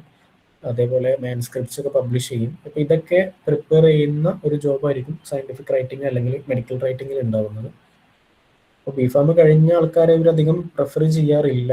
പക്ഷേ ഇവരിതേപോലെ QC ചെക്കിങ്ങിനൊക്കെ ആയിട്ട് ഉപയോഗിക്കും. നമ്മളെ കൊണ്ട് സെക്കൻഡറി റിസർച്ച് ചെയ്യിപ്പിക്കാനും അതേപോലെ ക്വാളിറ്റി കൺട്രോൾ, അവർ ഉണ്ടാക്കിയ ഒരു പബ്ലിക്കേഷൻ്റെ ക്വാളിറ്റി ചെക്ക് ചെയ്യാനും, അതേപോലെ PDF to XML കൺവേർട്ട് ചെയ്യാനോ അല്ലെങ്കിൽ അതിൻ്റെ എന്തെങ്കിലും എഡിറ്റിംഗ് കാര്യത്തിനൊക്കെ ആയിട്ട് ബിഫാം സ്റ്റുഡൻസിനെ അവരെടുക്കും. മെയിനായിട്ട് PhD അല്ലെങ്കിൽ അതിന് മേലെയുള്ള ആൾക്കാരെയാണ് അവർക്ക് വേണ്ടത്. ഈ പബ്ലിക്കേഷൻസിനും സബ്മിഷൻസിനൊക്കെ അവർ കൂടുതൽ പ്രിഫർ ചെയ്യുന്നത് PhD കഴിഞ്ഞ സ്റ്റുഡൻസിനായിരിക്കും. അതേപോലെ എംഫാം കഴിഞ്ഞിട്ടാണെന്നുണ്ടെങ്കിൽ നമുക്ക് റെഗുലേറ്ററി റൈറ്റിങ്ങിലോട്ടൊക്കെ പോകാൻ പറ്റും. അപ്പോൾ ഇതൊക്കെയാണ് ഇവർ ഓഫർ ചെയ്യുന്ന ജോബ്സ് നിലവിലുള്ളത്. പിന്നൊരു വളരെ ഇമ്പോർട്ടൻ്റ് ആയിട്ടുള്ളൊരു ഡിപ്പാർട്ട്മെൻറ്റാണ് സെയിൽസ് ആൻഡ് മാർക്കറ്റിംഗ്. അൾട്ടിമേറ്റ്ലി നമ്മൾ ഇത്രയൊക്കെ കാര്യങ്ങൾ ചെയ്യുന്നത് എന്തിനാണ്? ഒരു മരുന്ന് വിൽക്കാൻ വേണ്ടിയിട്ട്. അപ്പോൾ അത് നോക്കുന്ന ടീമാണ് സെയിൽസ് ആൻഡ് മാർക്കറ്റിംഗ്, പിന്നെ മാനേജ്മെൻറ്റ് ടീം. അപ്പോൾ ഇവർ എന്താ ചെയ്യുന്നത്? ഒരു ഡ്രഗിനെ പ്രൊമോട്ട് ചെയ്യുക, അത് ഏത് മാർക്കറ്റിൽ എങ്ങനെ എത്തിച്ചാൽ എത്ര ആൾക്കാർ വാങ്ങും, അതിൽ നിന്ന് എത്ര ടേൺ ഓവർ നമുക്ക് ഉണ്ടാക്കാൻ പറ്റും, അങ്ങനെയുള്ള കാര്യങ്ങളൊക്കെ ചെയ്യുന്ന ഡിപ്പാർട്ട്മെൻറ്റാണ്. ഇത് കുറച്ചുകൂടെ ഹൈ പേയ്മെൻറ്റ് കിട്ടുന്ന ഡിപ്പാർട്ട്മെൻറ്റാണ്. സെയിൽസിന് കിട്ടുന്നതല്ല, മാർക്കറ്റിങ്ങിനും മാനേജ്മെൻറ്റിനും അത്യാവശ്യം ഹൈ പേയ്മെൻറ്റ് ഉള്ളൊരു ഡിപ്പാർട്ട്മെൻറ്റാണ്. അപ്പോൾ ഇവിടെ എൻട്രി ലെവലായിട്ട് നമുക്ക് എല്ലാവർക്കും അറിയാമല്ലോ, മെഡിക്കൽ റെപ്രസെൻറ്റേറ്റീവ് ഒക്കെ ആയിരിക്കും. അവർക്ക് അങ്ങനെ വലിയ സാലറിയും കാര്യങ്ങളും കുറവായിരിക്കുള്ളൂ. പിന്നെ എംഫാം അല്ലെങ്കിൽ MBA ഇത് എടുത്തിട്ടാണ് നിങ്ങൾ ഈ ഫീൽഡിലോട്ട് പോകുകയാണെന്നുണ്ടെങ്കിൽ നല്ല ഓപ്പർച്യൂണിറ്റീസ് ആയിരിക്കും. നിങ്ങൾക്ക് മാനേജർ ലെവലിലോട്ട്, ബ്രാൻഡ് മാനേജർ അല്ലെങ്കിൽ പ്രൊജക്ട് മാനേജ്മെൻറ്റ് അങ്ങനെയുള്ള ലെവലിലോട്ടൊക്കെ പോകാൻ വിത്ത് എംഫാം നിങ്ങൾക്ക് പോകാൻ പറ്റും. അതേപോലെ MBA കഴിഞ്ഞിട്ടാണെന്നുണ്ടെങ്കിൽ നിങ്ങൾക്ക് business analyst, market research, business forecasting അങ്ങനെയുള്ള ജോബൊക്കെ ഉണ്ട്. ഇപ്പോൾ ഒരു പുതിയ മരുന്ന് വരികയാണ് അല്ലെങ്കിൽ ഉള്ള മരുന്ന് പുതിയ മാർക്കറ്റിലോട്ട് എത്തിക്കുകയാണെന്നുണ്ടെങ്കിൽ അതിന് പറയാൻ ഒരുപാട് സ്റ്റഡീസ് നടത്തണം നമ്മൾ. കാരണം നമ്മളൊരു സംഭവം ഒരു മാർക്കറ്റിൽ എത്തിച്ചിട്ട് നമ്മൾ ഫെയിലായി പോകാൻ പാടില്ലല്ലോ. അതിന് എത്രത്തോളം കോമ്പറ്റീറ്റേഴ്സ് ഉണ്ട്, ഏത് പ്രൈസ് റേഞ്ചിൽ നമ്മളിത് ഫിക്സ് ചെയ്യണം, എത്ര ആൾക്കാർ വാങ്ങിയാൽ എത്ര ടേൺ ഓവർ ഉണ്ടാവും, അപ്പോൾ എങ്ങനെ അഡ്വർടൈസ് ചെയ്യണം, അങ്ങനെയുള്ള ഒരുപാട് കാര്യങ്ങൾ ഇതിൻ്റെ ബാക്കിൽ നടക്കുന്നുണ്ട്. ഓക്കെ, അപ്പോൾ ഒരു നല്ല ഫീൽഡാണ്. ഇപ്പോൾ നൈപ്പറിൻ്റെ ഹിസ്റ്ററിയിൽ ഏറ്റവും കൂടുതൽ പാക്കേജ് സാലറി പോയേക്കുന്നത് MBAക്കാണ്. നൈപ്പറിൽ ഫാർമ MBA. അതുകൊണ്ട് തന്നെ ഈ സീറ്റ് കിട്ടാൻ വളരെ ബുദ്ധിമുട്ടാണ്. ഓക്കെ, അവിടെ അനലിസ്റ്റായിട്ട് എക്സെഞ്ചർ എന്ന് പറഞ്ഞിട്ടുള്ളൊരു കമ്പനി ഉണ്ട് ബാംഗ്ലൂർ. എക്സെഞ്ചർ എന്ന് പറഞ്ഞിട്ടൊരു കമ്പനിയിൽ 33 ലക്ഷമാണ് അവരുടെ പാക്കേജ്. 33 ലക്ഷം എന്ന് പറയുമ്പോൾ മാസം നമുക്കൊരു 2.5 ലക്ഷം ഒക്കെ ഉണ്ടാവും. കയ്യിൽ എത്ര കിട്ടുന്ന അറിയില്ല, നേരെ ഡിവൈഡ് ചെയ്യുമ്പോൾ ആ ഒരു എമൗണ്ട് ആയിരിക്കും. അപ്പോൾ 2025 അവിടെ പ്ലേസ്ഡ് ആയത് 33 LPA ആയിരുന്നു. 2024 27 LPA ആണ്. MBA ഇൻ ഫാർമസ്യൂട്ടിക്കൽ സയൻസും അതേപോലെ നോർമൽ MBAയും തമ്മിൽ ഡിഫറൻസ് വരുമോ? ഡിഫറൻസ് ഉണ്ട്. എന്ന് വെച്ചാൽ നോർമൽ MBA ആയിരിക്കും കുറച്ചുകൂടെ ബെറ്റർ എൻ്റെ അഭിപ്രായത്തിൽ പറയുന്നുണ്ടെങ്കിൽ. പിന്നെ നമ്മൾ പ്ലേസ്മെൻറ്റ്സിലോട്ടൊക്കെ പോവുകയാണെന്നുണ്ടെങ്കിൽ ഫാർമ MBAക്ക് അവർ ഫാർമ ഫോക്കസ്ഡ് ആയിട്ടുള്ള കമ്പനീസിനെ മാക്സിമം അവർ കൊണ്ടുവരും. അപ്പോൾ ജോലി കിട്ടാൻ വേണ്ടി നമുക്ക് കുറച്ചുകൂടെ ഹെൽപ്ഫുൾ ആയിരിക്കും അത്. പിന്നെ മൊത്തം ബ്രോഡായിട്ട് നോക്കുകയാണെന്നുണ്ടെങ്കിൽ നോർമൽ MBA കുറച്ചുകൂടെ ബെറ്റർ. കാരണം എല്ലാ ആസ്പെക്ട്സും നമുക്ക് നമ്മളിപ്പോൾ ഫാർമ MBA എന്നുണ്ടെങ്കിൽ ഫാർമ ഫോക്കസ്ഡ് ആയിരിക്കും നമ്മൾ കാര്യങ്ങൾ പഠിക്കുന്നതും അതേപോലെ നമുക്ക് എക്സ്പീരിയൻസ് കിട്ടുന്നതൊക്കെ. പക്ഷേ മൊത്തത്തിലുള്ള നോർമൽ നമ്മുടെ MBA ആണെന്നുണ്ടെങ്കിൽ അതായിരിക്കും കുറച്ചുകൂടെ ബെറ്റർ. പക്ഷേ ഡിസ്റ്റൻ്റ് ആയിട്ടോ അല്ലെങ്കിൽ അങ്ങനെ അത്ര വാല്യൂ ഇല്ലാത്ത കോളേജസിനൊക്കെ എടുക്കുന്നത് കൊണ്ട് വലിയ യോജിപ്പില്ല എനിക്ക്. നല്ല കോളേജസ് നോക്കി നല്ല അങ്ങനെ ക്രെഡിബിലിറ്റി ഉള്ള കോളേജസ് ആണെന്നുണ്ടെങ്കിൽ ഫാർമ MBAനേലും കുറച്ചുകൂടെ ബെറ്റർ നോർമൽ MBA ആയിരിക്കും. നമ്മൾ ചെയ്യുന്ന ജോബൊക്കെ ഏകദേശം സെയിം തന്നെയാണ്. അത് ഫാർമയിലോട്ട് വരുമ്പോൾ ആ ഒരു വ്യത്യാസം ഉണ്ടാവുന്നുള്ളൂ. കാരണം കുറച്ചുകൂടെ ടെക്നിക്കൽ ടേംസ് ഒക്കെ നമുക്ക് ഫാർമ MBA പഠിക്കാൻ പറ്റും. ആ ഒരു വ്യത്യാസം ഉണ്ടാവും. പ്രയോറിറ്റി കൂടുതൽ ആർക്കാ? ഫാർമസ്യൂട്ടിക്കൽ അതിലുള്ള MBAക്കാണോ നോർമൽ MBAക്കാണോ പ്രയോറിറ്റി കൂടുതൽ? അങ്ങനെ പറയാൻ പറ്റില്ല. അവർ ജോബ് ഡിസ്ക്രിപ്ഷനിൽ ജസ്റ്റ് MBA ഉണ്ടാവുള്ളൂ. പിന്നെ പറയുന്നത് എക്സ്പീരിയൻസ് ഇൻ ഫാർമ എന്ന് വെച്ചാൽ ക്വാളിഫിക്കേഷൻ റിക്വയർമെൻറ്റ് MBA അല്ലെങ്കിൽ MFAM അങ്ങനെ ആയിരിക്കും. അത് കഴിഞ്ഞിട്ട് വരുന്ന സെൻറ്റൻസ് ആണ് in experience in pharma field is mandatory അല്ലെങ്കിൽ ഈസ് പ്രിഫേർഡ് എന്നുണ്ടാവും. അങ്ങനെ വരുമ്പോൾ ഫാർമ MBAക്കാർക്ക് ഒരു അഡ്വാൻറ്റേജ് ഉണ്ടാവും. പക്ഷേ ചില കമ്പനീസ് അങ്ങനെ ആ ഒരു ഇത് കൊടുക്കില്ല. മനസ്സിലായില്ലേ? അപ്പോൾ ഫാർമ MBA ആണെന്നുണ്ടെങ്കിൽ നമ്മൾ ഫാർമേൻ്റെ സെയിൽസ്, ഫാർമേൻ്റെ ഫോർകാസ്റ്റിംഗ് അങ്ങനെയുള്ള കാര്യങ്ങളായിരിക്കും. അപ്പോൾ ഒരു ഫാർമ കമ്പനിയിലോട്ട് പോകുമ്പോൾ ഒബ്വിയസ്ലി ഇൻ്റർവ്യൂവിൽ നമുക്കതൊരു അഡ്വാൻറ്റേജ് ആയിരിക്കും. ഓക്കെ സർ, ഈ ഡ്രഗ് ഇൻസ്പെക്ടറിനെ പറ്റി എന്തെങ്കിലും പറയാമോ? ഈ ഡ്രഗ് ഇൻസ്പെക്ടർ ഒക്കെ ഗവൺമെന്റ് ജോബ് അല്ലേ? അതിന് അത്യാവശ്യം നല്ല ബിഫാം വേണ്ട, ബിഫാം മതി. BPharm qualification. അത് എന്താ ജോബ് അത്യാവശ്യം എന്താ സ്റ്റേബിൾ ആയിട്ടുള്ള ജോബാണ്. കിട്ടിക്കഴിഞ്ഞാൽ ലൈഫ് സെറ്റിലായി, വേറെ പണിക്കൊന്നും പോകണ്ട. മാനുഫാക്ചറിങ് സൈറ്റ് അതേപോലെ ഫാർമസ്യൂട്ടിക്കൽ നമ്മുടെ ഡിസ്പെൻസിങ് ഫാർമസി അവിടെയൊക്കെ പോവുക, സാമ്പിൾസ് എടുക്കുക, അത് ഡോക്ടർസ് ലബോറട്ടറിയിൽ കൊണ്ട് കൊടുക്കുക. അതിൻ്റെ റിസൾട്ടും കാര്യങ്ങളും എൻഫോഴ്സ്മെൻറ്റ്, ലോ എൻഫോഴ്സ്മെൻറ്റ് ഇതൊക്കെ എനിക്കൊണ്ട് ചെയ്യുന്നത്. അറിയാമല്ലോ, നമുക്ക് കുറച്ച് ഏരിയ നമുക്കായിട്ട് അവർ അസൈൻ ചെയ്ത് തരും. ആ ഒരു ഏരിയയിൽ പോവുക, സാമ്പിൾസ് എടുക്കുക, അങ്ങനെയുള്ള ജോലിയൊക്കെ തന്നെ ഉള്ളൂ. പക്ഷേ കോമ്പറ്റീഷൻ വളരെ കൂടുതലാണ്. അതേപോലെ തന്നെ സാലറിയും കൂടുതലാണ്, പിന്നെ റിസ്ക്കും കൂടുതലാണ്. അവിടെ നിന്ന് ഇവിടെ നിങ്ങൾക്ക് എന്തെങ്കിലും പിടിച്ചു കഴിഞ്ഞാൽ കുറച്ച് പണിയാണ് ആ ജോബിന്. അപ്പോൾ എത്തിക്കലായിട്ട് വർക്ക് ചെയ്യാൻ താല്പര്യമാണ് അല്ലെങ്കിൽ ആ ഒരു മെൻറ്റാലിറ്റിയാണ്, ഓക്കെയാണ്, ഈ റൂൾസും റെഗുലേഷൻസ് ഒക്കെ എൻഫോഴ്സ് ചെയ്യാൻ വേണ്ടിയിട്ട് അങ്ങനെ താല്പര്യമൊക്കെ ഉണ്ടെന്നുണ്ടെങ്കിൽ ഇപ്പോഴേ പഠിച്ചു തുടങ്ങുക. അടുത്ത PSC വിളിക്കുമ്പോൾ അപ്ലൈ ചെയ്യുക, എഴുതുക. വേറെ എക്സ്പീരിയൻസും കാര്യങ്ങളൊന്നും അതിന് വേണ്ട. ബിഫാം ആണ് നിയമ ക്വാളിഫിക്കേഷൻ. നേരത്തെ MBA ചോദിച്ചത് മനസ്സിലായോ നിനക്ക്? MBA and pharma MBA difference മനസ്സിലായോ? അത് ക്വാളിഫിക്കേഷൻ വൈസ് നോക്കുമ്പോൾ രണ്ടും MBA ആണ്. പക്ഷേ ഇപ്പോൾ ഒരു ഫാർമ കമ്പനി ഹയർ ചെയ്യുമ്പോൾ എപ്പോഴും ഫാർമ MBA ആയിരിക്കും പ്രിഫറൻസസ് ഉണ്ടാവുക. ഇപ്പോൾ ഈ ഫാർമ MBA ഫാർമക്കാർ മാത്രമല്ല ഈ ആൾക്കാരെ ഹയർ ചെയ്യുന്നത്. ഇപ്പോൾ ഞാൻ പറഞ്ഞല്ലോ, എക്സെഞ്ചർ എന്ന് പറയുന്ന കമ്പനി പറഞ്ഞല്ലോ, ആ കമ്പനി ശരിക്കും ഒരു കൺസൾട്ടൻസി കമ്പനിയാണ്. അവർ ഫാർമ കമ്പനി അല്ല. അവർക്ക് ക്ലയൻസ് ഉണ്ടാവും. ആ ക്ലയൻസിൻ്റെ വർക്ക് ചെയ്യാൻ വേണ്ടിയിട്ടുള്ള കാര്യങ്ങളൊക്കെ ആയിരിക്കും അവർ ചെയ്യുന്നത്. പിന്നെ ബിഫാം കഴിഞ്ഞിട്ട് ഡാറ്റ അനലിസ്റ്റ് അങ്ങനെ എന്തൊരു ക്വസ്റ്റ്യൻ കണ്ടായിരുന്നു. Data analyst four business analyst after BPharm scope ഉണ്ടോയെന്ന് ചോദിച്ചാൽ കിട്ടാൻ പാടാണ്. അതാണ് സാഡ് റിയാലിറ്റി. അതാണ് കാരണം ഒരുപാട് MFAM കഴിഞ്ഞ ആൾക്കാർ ജോലി കിട്ടാതെ ഇരിക്കുമ്പോൾ ലോവർ ക്വാളിഫിക്കേഷനിൽ ഒരിക്കലും ഒരു കമ്പനി ചൂസ് ചെയ്യില്ലല്ലോ. അപ്പം MFAM കഴിഞ്ഞിട്ടും ബിഫാമുകാർക്ക് കൊടുക്കുന്ന സാലറിക്ക് ജോലി ചെയ്യാൻ വേണ്ടിയിട്ട് ഓക്കെ ആയിട്ടുള്ള ആൾക്കാരുണ്ട്. അപ്പോൾ അവർ ബിഫാമുകാരെ ചൂസ് ചെയ്യൽ വളരെ കുറവായിരിക്കും. ലാബ് റിലേറ്റഡ് അല്ലാത്ത ജോബ്സ് ആണ് ഞാൻ ഇപ്പോൾ പറഞ്ഞ regulatory affairs, pharmaco vigilance, business analyst. ഇതൊന്നും ലാബ് ജിപാറ്റിന് വേണ്ടി പഠിക്കുന്ന ബുക്ക് നസ്മ ഇനാംദാറിൻ്റെ ഒരു ജിപാറ്റ് കമ്പാനിയൻ ഉണ്ട്. അത് നല്ല ബുക്കാണ്. അതേപോലെ ഇയേഴ്സിൻ്റെ ജിപാറ്റ് ഗൈഡ് ഉണ്ട്. ഈ 2 ബുക്കും നല്ലതാണ്. മീൻസ് ഞങ്ങൾ യൂസ് ചെയ്തിരുന്നതാണ്. അപ്പോൾ ഞങ്ങളുടെ ഗ്രൂപ്പിലായാലും സ്റ്റുഡൻസിനോട് പ്രിഫർ ചെയ്യുക, അവർക്ക് സജസ്റ്റ് ചെയ്യുന്ന ബുക്സും ഇതൊക്കെ തന്നെയാണ്. അപ്പോൾ ഇതിൽ MBA എടുക്കാൻ താല്പര്യമുള്ള സ്റ്റുഡൻസ് ഉണ്ടെന്നുണ്ടെങ്കിൽ നൈപ്പറിൽ MBA ഉണ്ട്. നൈപ്പർ ഹൈദരാബാദും അതേപോലെ നൈപ്പർ മൊഹാലിയിലും MBA ഉണ്ട്. Total I think less than 100 seats ഉള്ളൂ. അപ്പോൾ ഏകദേശം കോമ്പറ്റീഷൻ വളരെ അധികമാണ്.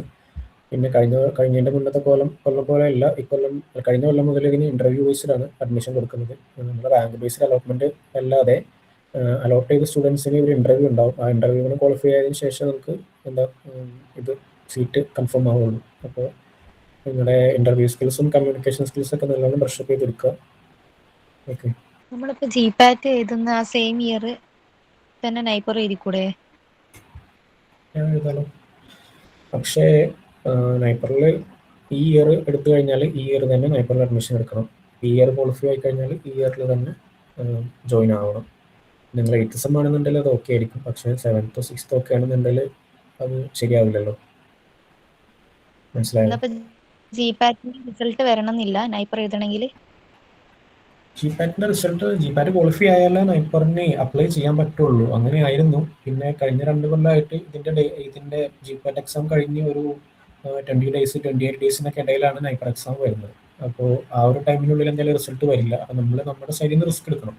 നമ്മൾ ആദ്യം ജിപാറ്റിന് അപ്ലൈ ചെയ്യുക, ജിപാറ്റ് എഴുതുക. ക്വാളിഫൈ ആയി കഴിഞ്ഞു കഴിഞ്ഞാൽ നമുക്ക് നൈപ്പറിന്റെ ബാക്കി പ്രോസസ്സിലോട്ട് കിടക്കാൻ പറ്റും. ഇനിയിപ്പോൾ ക്വാളിഫൈ ആയില്ല എന്നുണ്ടെങ്കിൽ നൈപ്പറിന് എക്സാം എഴുതിയത് വെറുതെ ആവും. അങ്ങനെ ഇക്കൊല്ലം മാർച്ചിലല്ലേ വരുന്നത്. അപ്പോൾ എന്തായാലും ജിപാറ്റിന്റെ റിസൾട്ട് വന്നതിന് ശേഷമൊക്കെ നൈപ്പർ ഉണ്ടാവുള്ളൂ എന്ന് നമുക്ക് പ്രതീക്ഷിക്കാം. അതാ പറയുന്നത് 6th സെമ്മിലൊക്കെ നിങ്ങൾ മാക്സിമം എഴുതി ക്വാളിഫൈ ആവാൻ നോക്കിക്കോ. കാരണം ജിപാറ്റിന്റെ വാലിഡിറ്റി 3 കൊല്ലമാണ്. 6th സെമ്മിൽ എഴുതി കഴിഞ്ഞാൽ സെയിം ജിപാറ്റ് വെച്ചിട്ട് നിങ്ങൾക്ക് നെക്സ്റ്റ് ഇയറിൽ നൈപ്പർ അപ്ലൈ ചെയ്യാൻ പറ്റും. അപ്പോൾ ആ ഒരു ടെൻഷൻ ഇല്ലാതെ നിങ്ങൾക്ക് നൈപ്പർ എഴുതാം. സാർ, ഈ പറഞ്ഞ കോമ്പറ്റേറ്റീവ് എക്സാം ആണല്ലോ, അപ്പോൾ അത് പെട്ടെന്ന് ക്രാക്ക് ചെയ്യാൻ പറ്റുന്ന എന്തെങ്കിലും ടിപ്സ് ഉണ്ടോ? പഠിക്കുക, മാക്സിമം പ്രാക്ടീസ് ചെയ്യുക.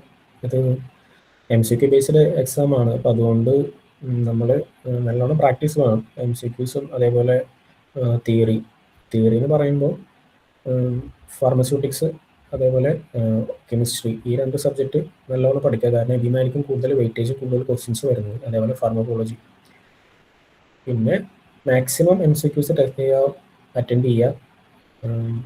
ഞങ്ങളൊക്കെ അങ്ങനെയായിരുന്നു. കാരണം തിയറി പഠിക്കാനുള്ള സമയമൊന്നും ഉണ്ടായിരുന്നില്ല. നമ്മൾ 2 ആഴ്ച 3 ആഴ്ച മുന്നേക്കുള്ള പ്രിപ്പറേഷൻസ് അതിന് കാര്യമായിട്ട് തുടങ്ങുക. അപ്പോൾ ആ സമയത്ത് തിയറിക്ക് എടുത്ത് കഴിഞ്ഞ് കഴിഞ്ഞാൽ നമുക്ക് ക്വസ്റ്റ്യൻസും കാര്യങ്ങളും നോക്കാൻ സമയം ഉണ്ടാവില്ല. അപ്പോൾ നിങ്ങൾക്കിപ്പോൾ കുഴപ്പമുണ്ടാവില്ല. അത്യാവശ്യം പഠിക്കുന്ന കുട്ടികളാണ് അല്ലെങ്കിൽ ഇതിനോട് താല്പര്യമുള്ള കുട്ടികളാണെന്നുണ്ടെങ്കിൽ തിയറിയൊക്കെ കുറച്ച് അവർ ഓൾറെഡി നോക്കി വെച്ചിട്ടുണ്ടാവും എന്ന് വിചാരിക്കുന്നു. അപ്പോൾ പിന്നെ ഈ കുറഞ്ഞ സമയത്ത് നമുക്ക് കൂടുതൽ MCQs അങ്ങനെ ചെയ്യാൻ പറ്റും. അതിന് വേണ്ടിയിട്ട് ഇതേപോലെ ബുക്കുകൾ വാങ്ങിയിട്ടോ അല്ലെങ്കിൽ അവൈലബിൾ ആയിട്ടുള്ള PDF അല്ലെങ്കിൽ ചാനൽസിലോ നോക്കിയിട്ട് ഇപ്പോൾ ഗൂഗിളിലൊക്കെ നിങ്ങൾക്ക് പൈസ കൊടുത്താൽ ഇതേപോലെ MCQs അവൈലബിൾ ആണ്. 15 രൂപ, 50 രൂപ, 75 രൂപക്കൊക്കെ ഇതിൻ്റെ MCQസിൻ്റെ പാക്സ് കിട്ടും. GDCയിലൊക്കെ അങ്ങനെ അവർ കൊടുക്കുന്നുണ്ട്. അപ്പോൾ അതൊക്കെ വേണമെങ്കിൽ നിങ്ങൾക്ക് വാങ്ങി ട്രൈ ഔട്ട് ചെയ്യാം. അല്ലെങ്കിൽ നമ്മളിപ്പോൾ January 1 മുതൽ ഇതേപോലെ ഒരു ഗൈഡൻസ് ഒക്കെ സ്റ്റാർട്ട് ചെയ്തിരുന്നു. അപ്പോൾ അങ്ങനെയാണെന്നുണ്ടെങ്കിൽ അങ്ങനത്തെ ഇൻസ്റ്റിറ്റ്യൂട്ടിലേക്ക് ജോയിൻ ചെയ്യാം. പിന്നെ JDC, ഫാർമോസാപ്പിയൻസ് അങ്ങനത്തെയൊക്കെ ഓൺലൈനായിട്ട് കോച്ചിങ് കൊടുക്കുന്ന ഇൻസ്റ്റിറ്റ്യൂട്ട്സ് ഉണ്ട്. അവിടെയൊക്കെ ക്രാഷ് കോഴ്സ് അവൈലബിൾ ആയിരിക്കും. അപ്പോൾ അത്രയ്ക്ക് താല്പര്യം ഉണ്ടെന്നുണ്ടെങ്കിൽ അവിടെയും ജോയിൻ ചെയ്യാം. പിന്നെ ജോയിൻ ചെയ്തുകൊണ്ട് മാത്രമല്ല, അവർ പറയുന്ന പോലെ കാര്യങ്ങൾ ചെയ്യണം. അവർ പറയുന്ന തിയറി, അവരുടെ ആ ഒരു ഫ്ലോയിൽ ഏതൊക്കെ തിയറിയാണോ എന്നൊന്ന് അത് പോയി നോക്കുക. അതേപോലെ പഠിച്ച തിയറി ബേസ് ചെയ്തിട്ടുള്ള MCQs മാക്സിമം ട്രൈ ഔട്ട് ചെയ്യുക.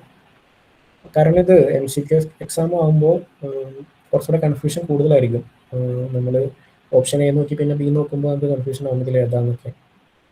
അപ്പോൾ തിയറി നല്ലോണം സൗണ്ട് ആയിരിക്കണം. തിയറി നോക്കിയിട്ട് മാക്സിമം MCQs പഠിക്കുക, MCQs ചെയ്ത് നോക്കുക. അതിപ്പോൾ തെറ്റായാലും കുഴപ്പമില്ല. നമുക്കൊരു ഉത്തരം തെറ്റിക്കഴിഞ്ഞാൽ അത് ശരിയുത്തരം ഏതാണെന്ന് അറിയാനുള്ള ഒരു ക്യൂരിയോസിറ്റി വരും. അത് നമ്മൾ ശരിയുത്തരം നോക്കും. അപ്പോൾ നമുക്ക് ഒരു എക്സ്ട്രാ നോളജ് കൂടെ കിട്ടി.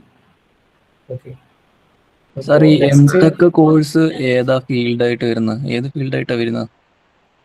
M.Techൽ ഇപ്പോൾ ബയോടെക്നോളജി അവൈലബിൾ ആണ്. M.Tech ഇൻ ബയോടെക്നോളജി ഉണ്ട്. അതേപോലെ M.Tech ഇൻ മെഡിസിനൽ കെമിസ്ട്രി ഉണ്ട്. പിന്നെ M.Tech ഇൻ പ്രോസസ് കെമിസ്ട്രി ഉണ്ട്. ഫാർമസ്യൂട്ടിക്കൽ ടെക്നോളജി ഉണ്ട്. പിന്നെ ബയോമെഡിക്കൽ എഞ്ചിനീയറിംഗ് ഉണ്ട്. ബയോമെഡിക്കൽ എഞ്ചിനീയറിംഗിൽ നൈപ്പർ കൊടുക്കുന്നത് M.Tech ഇൻ മെഡിക്കൽ ഡിവൈസസ് ആണ്. അപ്പോൾ ഇത്രയൊക്കെയാണ് കോഴ്സസ് അവൈലബിൾ ആയിട്ടുള്ളത്. അപ്പോൾ ബയോടെക് എന്തായാലും നമുക്ക് അറിയാമല്ലോ, നമ്മുടെ ആ ഒരു ഫീൽഡ് തന്നെയായിട്ട് പോകും.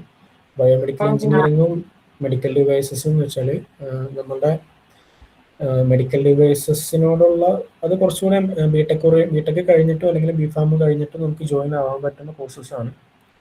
IITയിൽ അവൈലബിൾ ആണ്. അതേപോലെ നൈപ്പറിൽ അവൈലബിൾ ആണ് മെഡിക്കൽ ഡിവൈസിൻ്റെ കോഴ്സ്. ഇതിൻ്റെ അത്യാവശ്യം നല്ല പേയ്മെൻ്റ് ഉള്ള ജോലികളൊക്കെ ആയിരിക്കും കിട്ടുക. അതിലിപ്പോൾ ഒന്നില്ലെങ്കിൽ അത് കഴിഞ്ഞ് R&Dക്ക് പോവുക, അല്ലാന്നുണ്ടെങ്കിൽ അതിൻ്റെ തന്നെ റെഗുലേറ്ററി ഫീൽഡിലോട്ടും പോവുക, ക്ലിനിക്കൽ ഫീൽഡിലോട്ടും പോവുക. പിന്നെ എപ്പോഴും ഉള്ള പോലെ തന്നെ സെയിൽസിലോട്ടും പോകാൻ പറ്റും. പക്ഷെ കുറച്ചുകൂടെ ടഫാണ് ഈ മെഡിക്കൽ ഡിവൈസസ് കിട്ടാൻ വേണ്ടിയിട്ട്. കാരണം M.Techന് ഇപ്പോൾ സെപ്പറേറ്റ് ആയിട്ടുള്ള എക്സാമാണ് നൈപ്പർ വെക്കുന്നത്. നമ്മളെ 3 തരം ആപ്ലിക്കേഷൻ ഉണ്ട്. MBAക്ക് സെപ്പറേറ്റ് ആപ്ലിക്കേഷൻ, MS-ന് സെപ്പറേറ്റ്, അതേപോലെ M.Techന് സെപ്പറേറ്റ് ആപ്ലിക്കേഷനും സെപ്പറേറ്റ് റാങ്ക് ലിസ്റ്റ് ഒക്കെയാണ് ഉള്ളത്. അപ്പോൾ ആ ഒരു ഫീൽഡ് താല്പര്യം ഉണ്ടെന്നുണ്ടെങ്കിൽ അങ്ങനെ നോക്കാൻ പറ്റും. പിന്നെ വരുന്നത് M.Techന് പ്രോസസ് കെമിസ്ട്രി ആയിരിക്കും. അത് മെഡിസിനൽ കെമിസ്ട്രി പോലൊക്കെ തന്നെ വലിയ വ്യത്യാസമൊന്നുമില്ല. ഏകദേശം 98% ഒക്കെ സിമിലർ ആണ് സിലബസും കാര്യങ്ങളും. പഠിക്കുന്ന കാര്യങ്ങളും ലാബ് ചെയ്യുന്ന കാര്യങ്ങളൊക്കെ ഏകദേശം സെയിം ഒക്കെ തന്നെയായിരിക്കും. പിന്നെ വരുന്നത് ഫാർമസ്യൂട്ടിക്കൽ ടെക്നോളജിയാണ്. അപ്പോൾ ഇത്രയൊക്കെ ഡിപ്പാർട്ട്മെൻറ്റാണ് M.Techൽ വരുന്നത്. അതിലിപ്പോൾ ഞാനായിട്ട് സജസ്റ്റ് ചെയ്യുകയാണെന്നുണ്ടെങ്കിൽ മെഡിക്കൽ ഡിവൈസ് എടുക്കാനേ ഞാൻ സജസ്റ്റ് ചെയ്യുള്ളൂ. കാരണം സ്കോപ്പ് അതിലാണ് കുറച്ചുകൂടെ കൂടുതൽ സ്കോപ്പ് ഉള്ളത് അതാണ്. കോമ്പറ്റീഷൻ കുറവായിരിക്കും, അതേപോലെ സ്കോപ്പും കൂടുതലായിരിക്കും. മെഡിക്കൽ ഡിവൈസിലോട്ടാണ് പോകുന്നുണ്ടല്ലോ. പിന്നെ വരുന്ന ഒരു മെജോറിറ്റി ആയിട്ടുള്ള ഒരു ഏരിയയാണ് ഹെൽത്ത് കെയർ. അവിടെ നമ്മൾ പറയുന്ന പോലെ ഹോസ്പിറ്റൽ ഫാർമസി അല്ലെങ്കിൽ ഡിസ്പെൻസിങ് ഫാർമസി ആ ഒരു ഏരിയയാണ്. നിങ്ങൾക്ക് എല്ലാവർക്കും അറിയാലോ. ഹോസ്പിറ്റലിലായാലും അതേപോലെ നമ്മുടെ ഫാർമസി സ്റ്റോഴ്സിലായാലും അവിടെയൊക്കെ നമുക്ക് ഫാർമസിസ്റ്റായിട്ട് വർക്ക് ചെയ്യാൻ പറ്റും. അതേപോലെ ക്ലിനിക്കൽ ഫാർമസിസ്റ്റായിട്ട് വർക്ക് ചെയ്യാൻ പറ്റും. അതിന് B.Pharm തന്നെ വേണമെന്നില്ല. മിനിമം ക്വാളിഫിക്കേഷൻ ഡിപ്ലോമയാണ്. പിന്നെ വരുന്നത് B.Pharm. പിന്നെ M.Pharm ഫാർമസി പ്രാക്ടീസോ അല്ലെങ്കിൽ M.Pharmൻ്റെ ക്ലിനിക്കൽ ഫാർമസി എടുത്തു കഴിഞ്ഞു കഴിഞ്ഞാൽ നമുക്ക് ക്ലിനിക്കൽ റോൾസ് പോകാൻ പറ്റും. പക്ഷെ അത് ഇന്ത്യയിൽ ഇപ്പോൾ അത്ര എസ്റ്റാബ്ലിഷ്ഡ് ആയിട്ട് വരുന്നില്ല. എപ്പോഴും ഫാർമസിക്കാർക്ക് തന്നെയാണ് പ്രിഫറൻസ് പോകുന്നത്. ഇതൊക്കെയാണ് അതിൻ്റെ ജോലികൾ. നമുക്ക് ഫാർമസിസ്റ്റ് ആവാൻ പറ്റും, ക്ലിനിക്കൽ ഫാർമസിസ്റ്റ് ആവാൻ പറ്റും. പിന്നെ ഫാർമസി പ്രാക്ടീസ് പഠിച്ചതുകൊണ്ട് നമുക്ക് റിസർച്ച് കോർഡിനേറ്റർ അതേപോലെ ഫാർമക്കോളജിസ്റ്റിലോട്ടും പോകാൻ പറ്റും.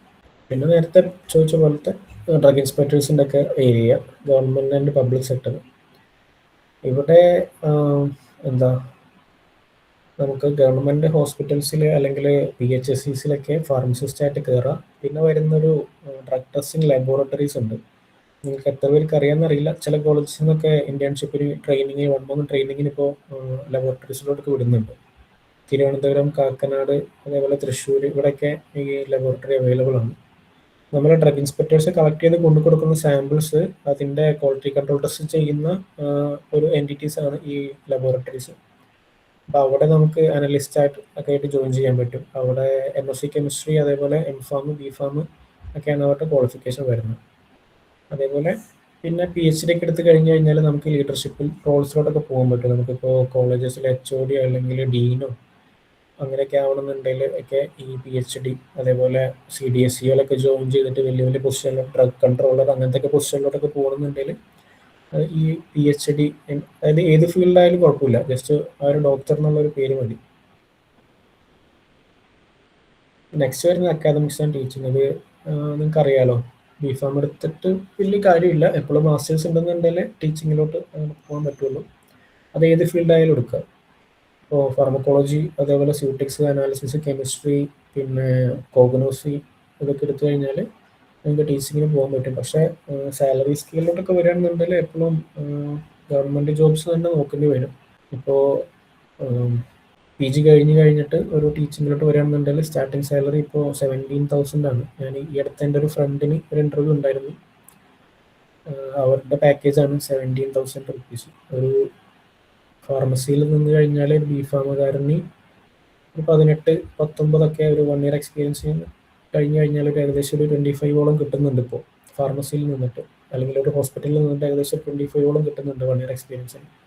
നമ്മൾ 2 കൊല്ലം MPharm ഒക്കെ പഠിച്ചു കഴിഞ്ഞാലും കോളേജിൽ പഠിപ്പിക്കാൻ ചെല്ലുമ്പോൾ അവർ തരുന്ന ശമ്പളമാണ് 17,000. അതൊക്കെയാണ് ഇവിടുത്തെ അവസ്ഥ. അല്ലെങ്കിൽ പിന്നെ PhD ഒക്കെ എടുത്തിട്ട് അങ്ങനെ പോവാം. എപ്പോഴും ഈ ഒരു അക്കാദമിക്സിലോട്ടൊക്കെ ആണെന്നുണ്ടെങ്കിൽ നിങ്ങൾ MPharm കഴിഞ്ഞ് PhD ചൂസ് ചെയ്യുന്നതായിരിക്കും ഏറ്റവും ബെറ്റർ. ചില ആൾക്കാരൊക്കെ എന്ന് വെച്ചാൽ MPharm കഴിഞ്ഞ് പിന്നെ പഠിപ്പിക്കാൻ കയറും, അത് കഴിഞ്ഞൊരു 4-5 കൊല്ലം കഴിഞ്ഞിട്ട് സൈഡായിട്ട് PhD സ്റ്റാർട്ട് ചെയ്യും. അങ്ങനെയൊക്കെ അതിലും കുറച്ചുകൂടെ ബെറ്ററാണ് നമ്മൾ ഒരു ഓർഗനൈസേഷനിൽ ചെയ്യുന്നത്. ഒരു ഇൻസ്റ്റിറ്റ്യൂട്ടിൽ തന്നെ PhD ചെയ്യുകയാണെന്നുണ്ടെങ്കിൽ നമുക്ക് മെഷീൻസും അതേപോലെ ഈ കെമിക്കൽസും കാര്യങ്ങളൊക്കെ നമ്മൾ അടക്കുന്ന ഫീസിൽ നിന്ന് തന്നെ നമുക്ക് അവൈലബിൾ ആയിരിക്കും. നമ്മളിപ്പോൾ 10 കൊല്ലം 15 കൊല്ലമൊക്കെ പഠിപ്പിക്കുന്നതിൻ്റെ ഇടയിൽ ചെയ്യുന്നുണ്ടെങ്കിൽ ഫുള്ള് ഫണ്ടിങ് എല്ലാം നമ്മുടെ സൈഡിൽ തന്നെ ആയിരിക്കും. നമ്മൾ തന്നെ കെമിക്കൽ വാങ്ങണം, നമ്മൾ തന്നെ എല്ലാം ചെയ്യണം. അതൊക്കെ കുറച്ചുകൂടെ അതൊക്കെ ഓക്കെ ആണെന്നുണ്ടെങ്കിൽ നിങ്ങൾക്ക് അങ്ങനെ നോക്കാം. അല്ലാന്നുണ്ടെങ്കിൽ ഒറ്റ സ്ട്രെച്ചിൽ തന്നെ ഇനിയിപ്പോൾ എന്തായാലും 4 കൊല്ലത്തെ BPharm 2 കൊല്ലത്തെ MPharm കഴിഞ്ഞ് ഇനിയിപ്പോൾ PhD ആണെന്നുണ്ടെങ്കിൽ അതിൻ്റെ കണ്ടിന്യൂഷൻ ആയിട്ട് അങ്ങനെ പോകുന്നതായിരിക്കും നല്ലത്. അത്രക്ക് അക്കാദമിക്സിലോട്ടോ അല്ലെങ്കിൽ ഫ്യൂച്ചർ റിസർച്ചിലോട്ടോ പാഷനേറ്റ് ആയിട്ടുള്ള ആൾക്കാർ, നിങ്ങൾക്ക് ജോലി മതി ഏൺ ചെയ്യാനാണ് താല്പര്യം ഉണ്ടെന്നുണ്ടെങ്കിൽ ബാക്കി പറഞ്ഞ ഫീൽഡുകളും കാര്യങ്ങളൊക്കെ നോക്കാൻ പറ്റും. ഇനിയിപ്പോൾ കുറച്ച് വേറെ ഫീൽഡുകൾ, ഇപ്പോൾ പറഞ്ഞതല്ലാത്ത കുറച്ച് ഫീൽഡുകളുണ്ട്. അതിൽ അനലിസ്റ്റ് റോളുകളൊക്കെയാണ് കൂടുതൽ. ഇതൊക്കെ ഓഫീസ് ബേസ്ഡ് റോളുകളാണ്.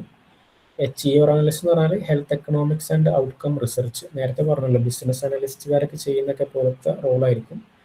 അത്യാവശ്യം നല്ല പേയ്മെൻ്റ് ഉള്ള ജോബാണിത്. ഒരു 1 year എക്സ്പീരിയൻസ് ഒക്കെ കഴിഞ്ഞ് കഴിഞ്ഞാൽ ഏകദേശം ഒരു 50-55,000 ഈ ജോബ് നമുക്ക് ചെയ്യാൻ പറ്റും. അതേപോലെ കോമ്പറ്റേറ്റീവ് ഇൻ്റലിജൻസ്. ഇപ്പം ഞാൻ ചെയ്യുന്നത് റെഗുലേറ്ററി ഇൻ്റലിജൻസ് ആണ്. അത് വിത്തിൻ റെഗുലേറ്ററി മാത്രമേ ഉള്ളൂ. അതിനെ എങ്ങനെ ബിസിനസ്സിലോട്ട് കൺവേർട്ട് ചെയ്യുമ്പോൾ വരുന്നതാണ് കോമ്പറ്റേറ്റീവ് ഇൻ്റലിജൻസ്. നമ്മൾ എൻഡ് ഓഫ് ദി ഡേ പറഞ്ഞല്ലോ, ബിസിനസ് ഉണ്ടാക്കണം, മാർക്കറ്റിൽ പൈസ ഉണ്ടാക്കണം, അതിനാണ് കമ്പനീസ് ഇപ്പോൾ ചെയ്യുന്നത്. അപ്പോൾ അത് എങ്ങനെ ചെയ്യണം, ഏത് മാർക്കറ്റിൽ എപ്പോൾ ഇൻവെസ്റ്റ് ചെയ്യണം, ഏത് മാർക്കറ്റിൽ എപ്പോൾ ലോഞ്ച് ചെയ്യണം, അങ്ങനെയുള്ള കാര്യങ്ങളൊക്കെ നമ്മൾ കമ്പനീസിന് ഒരു സ്ട്രാറ്റജി ഉണ്ടാക്കാൻ വേണ്ടിയിട്ടും കമ്പനീസിന് ഒരു പ്ലാൻ ഉണ്ടാക്കാൻ വേണ്ടിയിട്ടൊക്കെ നമ്മൾ ഹെൽപ്പ് ചെയ്യുന്ന ഒരു ഡിപ്പാർട്ട്മെൻറ്റാണ് കോമ്പറ്റേറ്റീവ് ഇൻ്റലിജൻസ് എന്ന് പറയുന്നത്. പിന്നെ വരുന്നത് RWE അനലിസ്റ്റ്. ഇത് real world evidence analyst. Real world evidence എന്ന് പറഞ്ഞാൽ നമ്മുടെ ഈ ഹെൽത്ത് കെയർ സിസ്റ്റത്തിൽ റിയൽ ആയിട്ട് നടക്കുന്ന കാര്യങ്ങൾ. ഇപ്പോൾ ഞാൻ പോയിട്ടൊരു ഡോക്ടറെ കണ്ടു, അയാൾ എനിക്കൊരു പ്രിസ്ക്രിപ്ഷൻ എഴുതി, അയാളത് അവരുടെ സിസ്റ്റത്തിലോട്ട് കയറ്റിക്കഴിഞ്ഞാൽ അതൊരു എവിഡൻസ് ആയി. ഓക്കെ, അത് കഴിഞ്ഞ് എനിക്ക് ആ ഡ്രഗ് കഴിച്ചിട്ട് ഒരു സൈഡ് എഫക്റ്റ് ഉണ്ടായി കഴിഞ്ഞ് കഴിഞ്ഞാൽ ഞാൻ വീണ്ടും അത് ഡോക്ടറെ പോയി കാണും. അപ്പോൾ ആ ഡോക്ടർ അതും എൻ്റർ ചെയ്യും, ഇത് കഴിച്ചിട്ട് ഇത്ര ദിവസത്തിന് ശേഷം ആൾക്ക് ഇന്ന പ്രോബ്ലം ഉണ്ടായി. അപ്പോൾ ഇത് കൂടുതൽ എഫക്റ്റീവ് ആവുന്നത് എപ്പിഡെമിയോളജി അതേപോലെ ഫാർമക്കോവിജിലൻസ് ആ ഒരു ഏരിയയിലാണ് റിയൽ വേൾഡ് എവിഡൻസിൻ്റെ ഇമ്പോർട്ടൻസ് വരുന്നത്. നമ്മുടെ പേഷ്യൻ്റ് ഡാറ്റാസും അതേപോലെ ഹെൽത്ത് ഷീറ്റ് അങ്ങനെയുള്ള കാര്യങ്ങളിൽ നിന്നൊക്കെ ഡാറ്റാസ് എക്സ്ട്രാക്ട് ചെയ്തിട്ട് ഒരു ഡ്രഗിന് വേണ്ട അതിൻ്റെ സപ്പോർട്ടിംഗ് ആയിട്ടുള്ള ഡോക്യുമെൻസും കാര്യങ്ങളൊക്കെ ഉണ്ടാക്കുന്നതിൽ ഏറ്റവും പങ്കുവഹിക്കുന്ന ഒരു ഡിപ്പാർട്ട്മെൻറ്റാണ് RWE അനലിസ്റ്റ് വരുന്നത്. പിന്നെ വരുന്നത് മാർക്കറ്റ് ആക്സസ് അനലിസ്റ്റ്. അത് നേരത്തെ പറഞ്ഞ പോലെ തന്നെ MBAക്കാരുടെ ഒരു ജോബാണത്. പിന്നെ വരുന്നത് മെഡിക്കൽ സയൻസ് ലയേഷൻ. അത് കുറച്ചുകൂടെ മെഡിക്കൽ ഫീൽഡ് ഓറിയൻറ്റഡ് ആയിരിക്കും. MBBS PDS അവർക്കൊക്കെ കുറച്ചുകൂടെ ബെറ്റർ ആയിരിക്കും. MPharm ഫാർമസി പ്രാക്ടീസോ ഫാംഡ് കഴിഞ്ഞ് കഴിഞ്ഞാലും ഈ ഫീൽഡിലോട്ട് പോകാൻ പറ്റും. പിന്നെ വരുന്നൊരു ഇമ്പോർട്ടൻ്റ് ആയിട്ടുള്ള ഒരു ഡിപ്പാർട്ട്മെൻറ്റാണ് ഇൻ്റലക്ച്വൽ പ്രോപ്പർട്ടി അനലിസ്റ്റ് അല്ലെങ്കിൽ പാറ്റന്റ് അനലിസ്റ്റ് എന്ന് പറയും.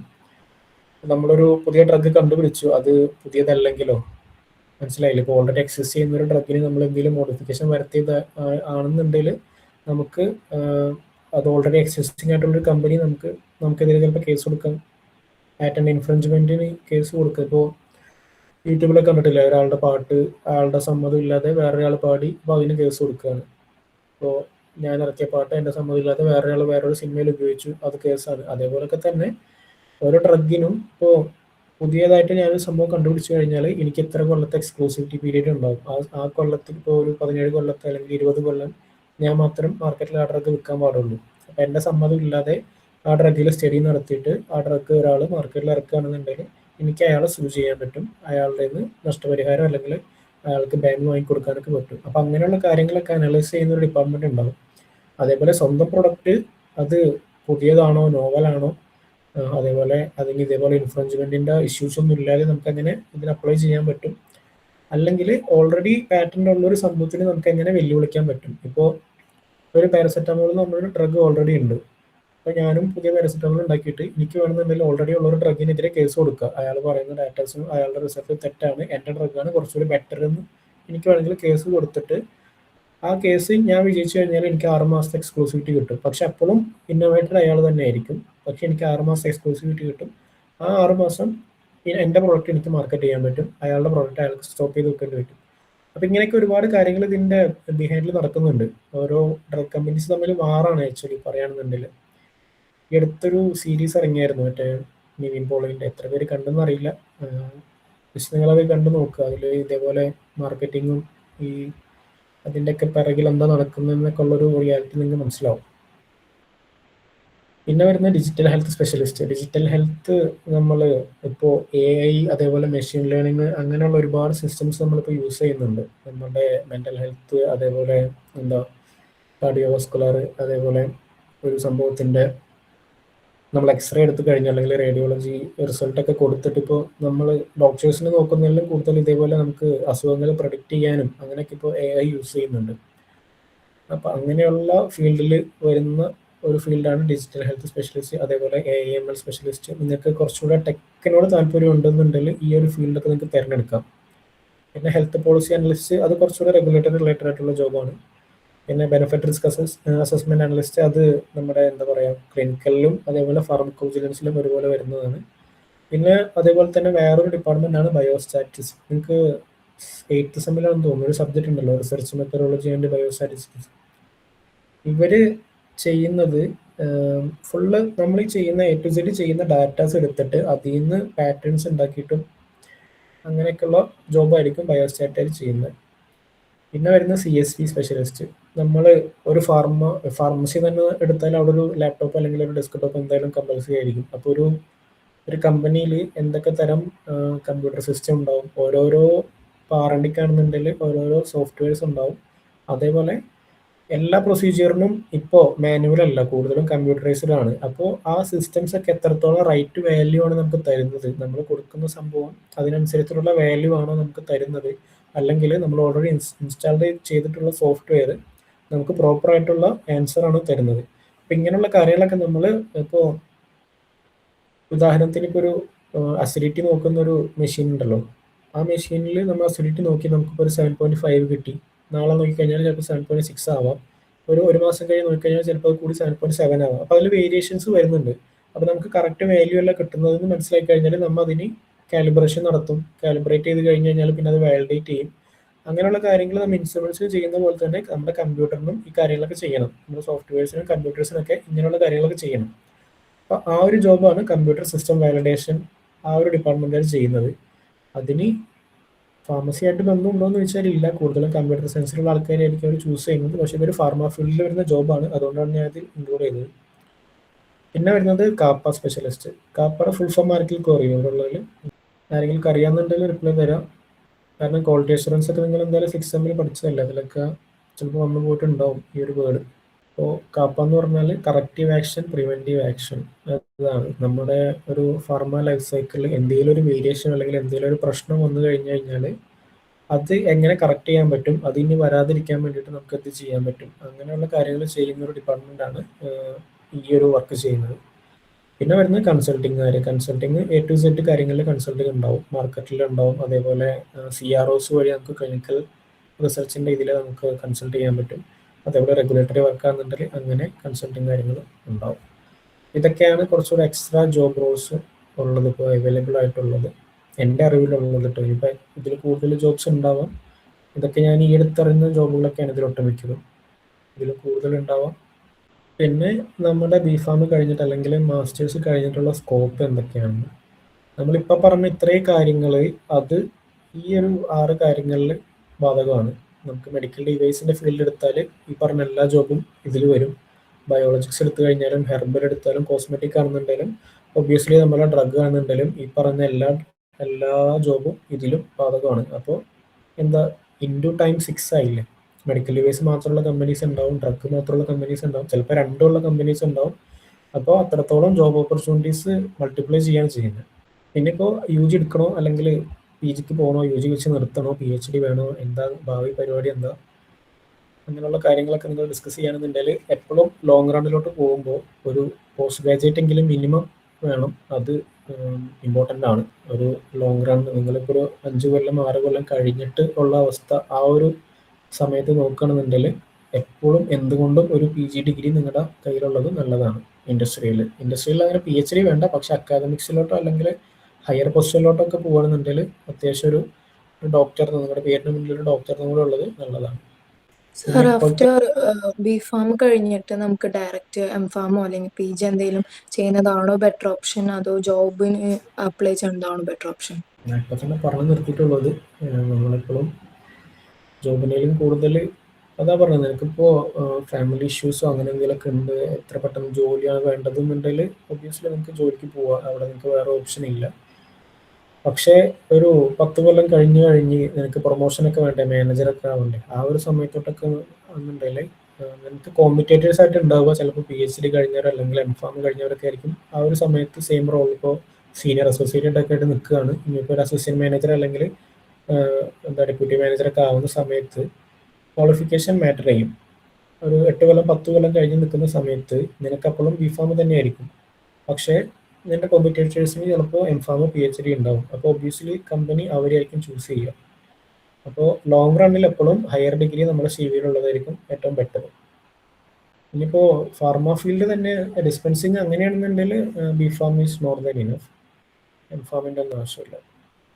ഇനിയിപ്പോൾ ഇതാണ് ടോപ്പ് കോളേജസിൻ്റെ ലിസ്റ്റ്. അതിൽ 2025 NIRF പബ്ലിഷ് ചെയ്ത റിസൾട്ടാണ്. അതിലിപ്പോൾ ടോപ്പ് വന്നിരിക്കുന്നത് ജാമിയ ഹംദർദാണ്, രണ്ടാമത് ബിറ്റ്സ് പിലാനി, മൂന്നാമത് പഞ്ചാബ് യൂണിവേഴ്സിറ്റി, ചണ്ഡീഗഡിലുള്ള പഞ്ചാബ് യൂണിവേഴ്സിറ്റി. പഞ്ചാബിൽ 2 പഞ്ചാബ് യൂണിവേഴ്സിറ്റി ഉണ്ട്. ഒന്ന് CUETൻ്റെ അണ്ടറിൽ വരുന്ന പഞ്ചാബ് യൂണിവേഴ്സിറ്റി, പിന്നെ ചണ്ഡീഗഡ് പഞ്ചാബ് യൂണിവേഴ്സിറ്റി. പിന്നെ JSS ഫാർമസി ഊട്ടിയിലുള്ളത്, പിന്നെ നൈപ്പർ ഹൈദരാബാദ്. കഴിഞ്ഞ കൊല്ലം നൈപ്പർ ഹൈദരാബാദ് 2ാമതായിരുന്നു, ഞങ്ങളൊക്കെ പോകുന്നപ്പോൾ 5ാമതായി. പിന്നെ വരുന്നത് ICT മുംബൈ, പിന്നെ JSS മൈസൂർ. ഇതൊക്കെയാണ് ടോപ്പ് കോളേജ് വരുന്നത്. അതിൽ മണിപ്പാലുണ്ട്, പിന്നെ നൈപ്പർ മൊഹാലി. ഓക്കെ, അപ്പോൾ ഈ ലിസ്റ്റിൽ ഇപ്പോൾ നിങ്ങൾക്ക് നോക്കുകയാണെന്നുണ്ടെങ്കിൽ നൈപ്പർ മൊഹാലിയിൽ റാങ്കിങ് ആയിരിക്കും നൈപ്പർ ഹൈദരാബാദിൽ വരുന്നത്. പക്ഷേ പ്ലേസ്മെന്റ് സിനാറിയോ നോക്കുകയാണെന്നുണ്ടെങ്കിൽ നൈപ്പർ മൊഹാലിയിലാണ് ഏറ്റവും ബെറ്റർ പ്ലേസ്മെന്റ്സും ബെറ്റർ ഡിപ്പാർട്ട്മെന്റ്സും ഒക്കെ ഉള്ളത്. കാരണം നൈപ്പർ മൊഹാലി ഏകദേശം ഒരു 22 ഇയേഴ്സ്, ഏകദേശം 25ഓളം കൊല്ലമായിട്ടുണ്ട് എസ്റ്റാബ്ലിഷ്ഡ് ആയിട്ട്. ഞങ്ങളുടെ ഹൈദരാബാദ് തുടങ്ങിയിട്ട് 15 ഇയേഴ്സ് കഴിഞ്ഞിട്ടുള്ളൂ. 13ാമത്തെ കോൺവൊക്കേഷൻ ആയിരുന്നു ഇപ്പോൾ കഴിഞ്ഞ ഡിസംബറിൽ ഉണ്ടായത്. അപ്പോൾ ആ ഒരു ആദ്യം വന്നതിൻ്റെ ഒരു അഡ്വാൻറ്റേജ് നൈപ്പർ മൊഹാലിക്ക് ഉണ്ട്. എപ്പോഴും കമ്പനീസ് കൂടുതൽ പ്രിഫർ ചെയ്യാൻ നൈപ്പർ മൊഹാലിയിലായിരിക്കും. ഇപ്പോൾ നോവാർട്ടിസ് ഒക്കെ പോലെയുള്ള ബയോഫാർമ കമ്പനീസ് അവർക്ക് എപ്പോഴും ഡേ 0 വേണം. ആദ്യം വന്ന് ഏറ്റവും റാങ്കുള്ള ആദ്യത്തെ കുട്ടികളെ ഹയർ ചെയ്യുന്ന കമ്പനിയാണ് നോവാർട്ടിസ് ഒക്കെ. അവർ ആദ്യം പോകുന്നത് നൈപ്പർ മൊഹാലിയിലായിരിക്കും. അതിൻ്റെ നെക്സ്റ്റ് വീക്ക് അവർ നൈപ്പർ ഹൈദരാബാദ് വരും. ഓക്കെ, അപ്പോൾ ഇതൊക്കെയാണ് ടോപ്പ് കോളേജസ്. അതിലിപ്പോൾ ജാമിയ ഹംദർദ് ജസ്റ്റ് GPATൻ്റെ റാങ്ക് വെച്ചിട്ടാണ്. അതേപോലെ ബിറ്റ്സും അങ്ങനെയൊക്കെ തന്നെയാണ്, പഞ്ചാബ് യൂണിവേഴ്സിറ്റിയും അങ്ങനെ തന്നെയാണ്, JSSഉം അങ്ങനെയാണ്. നൈപ്പർ ഹൈദരാബാദിനാണെന്നുണ്ടെങ്കിൽ നൈപ്പറിൻ്റെ JEE എഴുതണം. അതിന് വേണ്ടിയിട്ട് നിങ്ങൾക്ക് GPATോ അല്ലെങ്കിൽ ഗേറ്റോ എക്സാമോ ക്വാളിഫൈ ആയി കഴിഞ്ഞാൽ നിങ്ങൾക്ക് നൈപ്പർ എഴുതാൻ പറ്റും. പിന്നെ ICTയിൽ കയറാനാണെന്നുണ്ടെങ്കിൽ GPATോ ഗേറ്റോ വേണം. JSSനാണെന്നുണ്ടെങ്കിൽ GPAT മതി. GPATൻ്റെ റാങ്ക് വെച്ചിട്ട് ഇവിടുത്തെ കട്ട് ഓഫിനനുസരിച്ച് കയറാൻ പറ്റും. ഓക്കെ, പിന്നെ ഈ റാങ്കിങ് ഒക്കെ എന്തിൻ്റെ അടിസ്ഥാനത്തിലാണെന്ന് നോക്കിക്കഴിഞ്ഞാൽ ആ കോളേജസിൽ നിന്നുള്ള പ്രൊഡക്ടിവിറ്റി, ആ കോളേജിൽ നിന്ന് എത്രത്തോളം റിസർച്ചുകൾ വരുന്നുണ്ട്, അങ്ങനെയുള്ള കാര്യങ്ങളൊക്കെ നോക്കിയിട്ട് ആണ് ഇതിൻ്റെ റാങ്കിങ് ഉണ്ടാക്കുന്നത്. അല്ലാതെ എത്ര പിള്ളേർക്ക് ജോലി കിട്ടുന്നുണ്ട് അതും മാറ്ററാണ്, പക്ഷേ അത്ര വെയിറ്റേജ് ഉള്ള മാറ്റർ അല്ല. ഓക്കെ, അവിടെ എന്തൊക്കെ ടൈപ്പ് റിസർച്ചാണ് നടക്കുന്നത്, എത്ര പാറ്റന്റ് കിട്ടുന്നുണ്ട്, എത്ര സ്റ്റുഡൻസിന് എത്ര ഗ്രാൻഡ് കിട്ടുന്നുണ്ട്, അങ്ങനെയുള്ള കാര്യങ്ങളൊക്കെ നോക്കിയിട്ടാണ് ഈ റാങ്ക് NIRF ഉണ്ടാക്കുന്നത്. പിന്നെ ഇപ്പോൾ പറഞ്ഞ പോലെ എക്സാംസ് അതെല്ലാവർക്കും അറിയാം. ഫസ്റ്റ് വൺ ഗേറ്റ് എന്ന് വെച്ചാൽ നമ്മൾ ബിടെക് കഴിഞ്ഞിട്ട് MTech കയറാൻ വേണ്ടിയിട്ട് എഴുതുന്ന എക്സാം. അതിൽ IIT NIT കോളേജ് പോലെയുള്ള ഇൻസ്റ്റിറ്റ്യൂട്ടിലൊക്കെ നിങ്ങൾക്ക് ജോയിൻ ചെയ്യാൻ പറ്റും. ചില IITകളിൽ എംഫാം MTech കൊടുക്കുന്നുണ്ട്. MTech ഇൻ മെഡിക്കൽ ഡിവൈസസ്, അതേപോലെ MTech in biomedical engineering, MTech in process chemistry ഒക്കെ കൊടുക്കുന്നുണ്ട്. അപ്പോൾ അങ്ങനെയുള്ള സബ്ജക്ട്സിനൊക്കെ ആണെന്നുണ്ടെങ്കിൽ IITയിൽ പഠിക്കാൻ താല്പര്യം ഉണ്ടെന്നുണ്ടെങ്കിൽ നിങ്ങൾക്ക് ഗേറ്റ് എക്സാം എഴുതാം. അതേപോലെ GPAT എന്ന് വെച്ചാൽ നോർമൽ നമ്മൾ എന്താ പറയുക, ഒരു എസെൻഷ്യൽ ക്വാളിഫിക്കേഷൻ എക്സാം ആണ്, ഒരു ബെഞ്ച് മാർക്ക് എക്സാം കൂടെയാണ്. GPAT നിങ്ങൾക്ക് ഒരു നൈപ്പർ എഴുതാനോ അല്ലെങ്കിൽ സീറ്റ് കിട്ടാനോ വേണ്ടിയുള്ള ഒരു ക്രൈറ്റീരിയ മാത്രമല്ല, ഭാവിയിൽ ജോലി നോക്കുന്ന സമയത്തും നമ്മൾ GPAT ക്വാളിഫൈഡ് ആണെന്ന് പറഞ്ഞു കഴിഞ്ഞാൽ അതൊരു അഡ്വാൻറ്റേജ് ആണ് നമുക്ക്. പിന്നെ അടുത്ത് വരുന്നത് GAT-B. ഇത് ഡയറക്റ്റ്ലി ഫാർമർ റിലേറ്റഡ് അല്ല, പക്ഷേ നമുക്ക് ബയോടെക്നോളജി പാഷനേറ്റ് ആയിട്ടുള്ള സ്റ്റുഡൻസ് ഉണ്ടെന്നുണ്ടെങ്കിൽ DBTയിലൊക്കെ ഡിപ്പാർട്ട്മെന്റ് ഓഫ് ബയോടെക്നോളജിയിൽ ജോയിൻ ചെയ്യാൻ താല്പര്യം ഉണ്ടെന്നുണ്ടെങ്കിൽ ഈ ഒരു എക്സാം ഉണ്ട്. ഈ ഒരു എക്സാം കഴിഞ്ഞ് കഴിഞ്ഞാൽ നമുക്ക് MSc ബയോടെക്നോളജി അല്ലെങ്കിൽ MPharm ബയോടെക്നോളജി, MTech ബയോടെക്നോളജി ഇതിലോട്ടൊക്കെ ജോയിൻ ചെയ്യാൻ പറ്റും ഈ ഒരു എക്സാം വെച്ചിട്ട്. പിന്നെ വരുന്നത് നൈപ്പർ എക്സാം. നൈപ്പറിൽ 7 കോളേജാണ് ഉള്ളത്. അത് മൊഹാലി, ഹൈദരാബാദ്, അഹമ്മദാബാദ്, പിന്നെ ഹാജിപൂർ, റൈബറാലി, കൊൽക്കത്ത, ഇത്ര ഈ കോളേജസൊക്കെയാണ് ഉള്ളത്. അപ്പോൾ ഇവിടത്തേക്ക് അഡ്മിഷന് വേണ്ടിയിട്ടാണ് നൈപ്പർ എക്സാം ഉള്ളത്. ഓക്കെ, അത് അപ്പോൾ GPAT അല്ലെങ്കിൽ ഗേറ്റ് ക്വാളിഫൈഡ് ആയിട്ടുള്ള സ്റ്റുഡൻസിനായിരിക്കും ഈ എക്സാം ഉണ്ടാവുക. പിന്നെ വരുന്നത് CUT PG. അത് കോമൺ യൂണിവേഴ്സിറ്റി എൻട്രൻസ് എക്സാം എന്ന് പറയും. അത് എൻ്റെ കഴിഞ്ഞ 14-ാം തീയതിൻ്റെ ആപ്ലിക്കേഷൻസ് ക്ലോസ് ആയിട്ടുണ്ട്. അപ്പോൾ ഇതിൽ അജ്മീറിൽ വരുന്ന രാജസ്ഥാൻ യൂണിവേഴ്സിറ്റി ഉണ്ട്, അതേപോലെ പഞ്ചാബ് സെൻട്രൽ യൂണിവേഴ്സിറ്റി ഉണ്ട്. അപ്പോൾ അങ്ങനെയുള്ള യൂണിവേഴ്സിറ്റിയിലൊക്കെ MPharm പഠിക്കാൻ വേണ്ടിയിട്ട് അവിടെ MPharm chemistry, pharmacology, pharmaceutics, pharmacy practice ഇങ്ങനെയുള്ള സബ്ജക്ട്സ് ഒക്കെ ഉണ്ട്. ഫാർമക്കോഗ്നോസി ഉണ്ട്. അപ്പോൾ നിങ്ങൾക്ക് കേരളത്തിന് പുറത്തൊരു കോളേജിൽ പഠിക്കാൻ താല്പര്യം ഉണ്ടെന്നുണ്ടെങ്കിലൊക്കെ ഇങ്ങനെയുള്ള യൂണിവേഴ്സിറ്റീസൊക്കെ നോക്കാം. പിന്നെ വരുന്നത് മണിപ്പാൽ എൻട്രൻസ്. മണിപ്പാലിന് വേണ്ടിയിട്ട് സെപ്പറേറ്റ് എൻട്രൻസ് ടെസ്റ്റ് ഉണ്ട് മണിപ്പാലിൽ പഠിക്കാൻ വേണ്ടിയിട്ട്. അത്യാവശ്യം ബെറ്റർ പ്ലേസ്മെന്റ് ഓപ്പർച്യൂണിറ്റീസ് ഉണ്ടാവും മണിപ്പാലിൽ. അതേപോലെ ബിറ്റ്സിലാണെന്നുണ്ടെങ്കിൽ ബിറ്റ്സ് HD എന്ന് പറയും, ഹയർ ഡിഗ്രി എക്സാം ഉണ്ട്, അല്ലെങ്കിൽ GPAT എക്സാമിൻ്റെ ക്വാളിഫിക്കേഷൻ വെച്ചിട്ട് നടത്തും. പിന്നെ ICT ആണെന്നുണ്ടെങ്കിൽ GPAT ആണ് അവരുടെ ക്വാളിഫിക്കേഷൻ. അതേപോലെ അത് കഴിഞ്ഞിട്ട് കൗൺസിലിങ്ങിലോട്ട് വരുമ്പോൾ ഒരു ഇന്റേണൽ ടെസ്റ്റും ഉണ്ടാവും, പിന്നെ അവരുടെ ഇന്റർവ്യൂ പ്രോസസ്സും ഉണ്ടാവും. അതിപ്പോൾ നൈപ്പറിൽ MBA ജോയിൻ ആവുന്നുണ്ടെങ്കിലും ഇതേപോലെ ഇന്റർവ്യൂ പ്രൊസീജിയർ ഉണ്ടാവും, അത് കഴിഞ്ഞിട്ടായിരിക്കും ഉണ്ടാവുക. പിന്നെ നൈപ്പർ MBA പറഞ്ഞല്ലോ, ഓൾറെഡി റാങ്ക് ലിസ്റ്റിൽ പേര് വന്നാലും ഇതേപോലുള്ള ഇന്റർവ്യൂ ടെസ്റ്റുകളും ഇതേപോലെയുള്ള ഇൻസ്റ്റിറ്റ്യൂട്ടായിട്ടുള്ള സ്പെസിഫിക് ടെസ്റ്റുകളും കഴിഞ്ഞു കഴിഞ്ഞാലേ നമുക്ക് അവിടെ സീറ്റ് ഉറപ്പിക്കാൻ പറ്റുള്ളൂ. അല്ലെങ്കിൽ പിന്നെ മാനേജ്മെന്റ് സീറ്റൊക്കെ നോക്കണം പൈസ കൊടുത്തിട്ട്. ഇപ്പോൾ നൈപ്പറിൽ ഇന്ന സീറ്റുകളൊക്കെയാണ്, ഏകദേശം 18 കോഴ്സുകൾ അവൈലബിൾ ഉണ്ട്. അതിൻ്റെ ലിസ്റ്റാണ് ഇത്. 2025 ലിസ്റ്റാണ്. 26 പിന്നെ അവർ ഇതുവരെ അതിൻ്റെ പ്രോസ്പെക്ടേഷൻ ഇതൊന്നും തന്നിട്ടില്ല. അപ്പോൾ ഇക്കൊല്ലം ചിലപ്പോൾ ഏതെങ്കിലും നൈപ്പറിൽ സീറ്റുകളുടെ എണ്ണം കൂട്ടാം, ചിലപ്പോൾ കുറയ്ക്കാം, ചിലപ്പോൾ ഡിപ്പാർട്ട്മെന്റുകൾ കൂട്ടാം, ചിലപ്പോൾ ഡിപ്പാർട്ട്മെന്റുകൾ കുറക്കാം. അതൊക്കെ ഓരോ കൊല്ലം അനുസരിച്ച് മാറിക്കൊണ്ടിരിക്കും. അപ്പോൾ MSൽ വരുന്നത് medicinal chemistry, natural process, traditional analysis, toxicology, pharmacology, പിന്നെ സ്യൂട്ടിക്സ് ഉണ്ട്, ഇൻഫർമാറ്റിക്സ് ഉണ്ട്, റെഗുലേറ്ററി ഉണ്ട്. ഇപ്പോൾ റെഗുലേറ്ററി കഴിഞ്ഞ കൊല്ലം വരെ ഹൈദരാബാദ് ഉണ്ടായിരുന്നു, ഇക്കൊല്ലം റൈബറലിയിൽ മാത്രമേ ഉള്ളൂ. അടുത്ത കൊല്ലം വീണ്ടും ഹൈദരാബാദ് വരുന്നു പറയുന്നുണ്ട്, പക്ഷെ അത് പ്രോസ്പെക്ടസ് വന്നാലേ നമുക്ക് പറയാൻ പറ്റുള്ളൂ. പിന്നെ MPharm കോഴ്സ് തരുന്നത് ഫാർമസ്യൂട്ടിക്കൽ ടെക്നോളജി, ഫോർമുലേഷൻ ടെക്നോളജി, പിന്നെ പ്രാക്ടീസ്, ക്ലിനിക്കൽ റിസർച്ച്. ഈ 3 MPharm അവൈലബിൾ ഉള്ളൂ. ബാക്കിയൊക്കെ MS, MTech, MBA ആണ്. അതേപോലെ MTech വരുമ്പോൾ ബയോടെക്നോളജിയിലുണ്ട്, പ്രോസസ് കെമിസ്ട്രിയിലുണ്ട്, മെഡിക്കൽ ഡിവൈസ് ഉണ്ട്. പിന്നെ മെഡിക്കൽ ടെക്നോളജി ഇക്കൊല്ലം സ്റ്റാർട്ട് ചെയ്തതാണ്, 2025 സ്റ്റാർട്ട് ചെയ്തതാണ്. അതേപോലെ PG ഡിപ്ലോമ ഇൻ മെഡിക്കൽ ഡിവൈസും ഇക്കൊല്ലം സ്റ്റാർട്ട് ചെയ്തതാണ്. റീസെൻ്റ്ലി നൈപ്പർ മൊഹാലിയിൽ PG ഡിപ്ലോമ ഇൻ റെഗുലേറ്ററി അഫയേഴ്സും സ്റ്റാർട്ട് ചെയ്തിട്ടുണ്ട്. പിന്നെ MBA ഇതേപോലെ ഹൈദരാബാദും മൊഹാലിയിലാണ് ഉള്ളത്. അറൗണ്ട് 100 സീറ്റ്സ് അവൈലബിൾ ഉള്ളൂ. കുറച്ചുകൂടെ കോമ്പറ്റീഷൻ കൂടുതലുള്ള ഡിപ്പാർട്ട്മെൻറ്റാണ്. അപ്പോൾ ഇത്രയൊക്കെയാണ് ഇപ്പോൾ ഇവിടെയുള്ള സിനാരി. ഞാൻ നൈപ്പറിൽ പഠിച്ചുകൊണ്ടാണ് നൈപ്പറിൽ കൂടുതൽ എക്സ്പ്ലെയിൻ ചെയ്തത്. ബാക്കിയുള്ള കോളേജസിൻ്റെ കോഴ്സും ഡീറ്റെയിൽസ് ഒക്കെ അവരുടെ വെബ്സൈറ്റിൽ പോയാൽ അവൈലബിൾ ആണ്. അപ്പോൾ ഇത്രയാണ് കാര്യങ്ങൾ. Hello sir. സാർ 8th സെമ്മിൽ എടുക്കുന്ന സബ്ജക്ട്സിനെ പറ്റി ഒന്ന് പറയാം. ചൂസ് ചെയ്യുന്ന സബ്ജക്ട്സ്? 8th സെമ്മിൽ ചൂസ് ചെയ്യുന്ന സബ്ജക്റ്റ് കൊണ്ട് നമുക്ക് കാര്യമായിട്ടുള്ള ഒരു വ്യത്യാസം ഇപ്പം ജോബ് ഹണ്ടിങ്ങിലൊക്കെ അത് വലിയ മാറ്റർ ആവില്ല. പക്ഷേ ഹയർ സ്റ്റഡീസിനൊക്കെ താല്പര്യമുണ്ട്. ഇപ്പം നിനക്ക് റെഗുലേറ്ററിലോട്ട് പോകാൻ താല്പര്യം ഉണ്ടെന്നുണ്ടെങ്കിൽ എനിക്ക് 8th സെമ്മിൽ റെഗുലേറ്ററി എടുക്കാം. കാരണം അതൊരു ഇൻട്രൊഡക്ഷറി നിങ്ങൾക്ക് അവിടെ ഒരു ബഡ്ജായിട്ട് അത്. അതേപോലെ MBA താല്പര്യം ഉണ്ടെന്നുണ്ടെങ്കിൽ നിനക്ക് മാർക്കറ്റിംഗ് എടുക്കാം. അങ്ങനെയുള്ളൂ. അല്ലാതെ ജോബിലോട്ട് പോകുന്ന സമയത്ത് അത് അത്ര വലിയ ഇമ്പോർട്ടൻസ് കൊടുക്കുന്നില്ല. കാരണം കരിക്കുലത്തിൽ ഓൾറെഡി ഉള്ളൊരു സബ്ജക്റ്റ് ആണല്ലോ അത്. ക്ലിയർ ആയോ? അപ്പോൾ അതേപോലെ നമ്മൾ Okay, sir. ഫൈനൽ ഇയറിൽ ചെയ്യുന്ന പ്രൊജക്റ്റും കാര്യങ്ങളും ഒന്നും അങ്ങനെ അത്ര ഇമ്പോർട്ടൻ്റ് അല്ല. ഇപ്പോൾ നിനക്ക് നീ ചെയ്ത പ്രൊജക്റ്റ് കൊണ്ട് നിനക്ക് ആ പ്രൊജക്റ്റ് റിലേറ്റഡ് ആയിട്ടുള്ള ജോലി കിട്ടുന്നല്ല.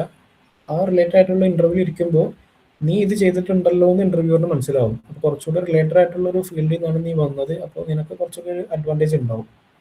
അങ്ങനെയുള്ളൂ. അല്ലാതെ അതെടുത്തത് കൊണ്ട് എന്തെങ്കിലും എക്സ്ട്രാ കിട്ടുന്നില്ല. നമ്മൾ അത് റിലേറ്റഡ് ആയിട്ടുള്ള ജോലിക്ക് പോകുമ്പോൾ നിനക്ക് അവിടെ ഒരു അഡ്വാൻറ്റേജ് ഉണ്ടാവും. നീ ഇപ്പോൾ ഹെർബൽ എടുത്തിട്ട് ഹെർബൽ കമ്പനിയിലോട്ട് പോയി കഴിയുമ്പോൾ, അല്ലെങ്കിൽ ഇപ്പോൾ നീ കോസ്മെറ്റിക്സിൽ പ്രൊജക്റ്റ് ചെയ്തിട്ട് നീ ഒരു കോസ്മെറ്റിക്സിൻ്റെ ഇൻ്റർവ്യൂവിന് കൊടുക്കുന്നു. ഇപ്പോൾ ഒരു ഹിമാലയോ അല്ലെങ്കിൽ ഡാബറൊക്കെ പോലത്തെ ഒരു കമ്പനിയിൽ ഇൻ്റർവ്യൂ കൊടുക്കുന്ന സമയത്ത് നീ ചെയ്ത പ്രൊജക്റ്റും അതേപോലെ നീ എടുത്ത സബ്ജക്റ്റും ഇത് റിലേറ്റഡ് ആണെന്നുണ്ടെങ്കിൽ നിനക്ക് അവിടെ ഒരു ആഡഡ് അഡ്വാൻറ്റേജ് കിട്ടുന്നു. അല്ലാതെ അതിൽ കൂടുതലായിട്ട് കാര്യങ്ങളൊന്നും അതിലില്ല. ഫാമക്കോ വിജിലൻസ് എടുക്കണമെങ്കിൽ ഫാർമസി പ്രാക്ടീസ് ആയിരിക്കണോ ചെയ്യേണ്ടത്, അതോ ഫാർമക്കോളജിക്കായിരിക്കും കൂടുതൽ പ്രിഫറൻസ് വരിക നമ്മൾ വിജിലൻസിലോട്ട് പോകണമെങ്കിൽ?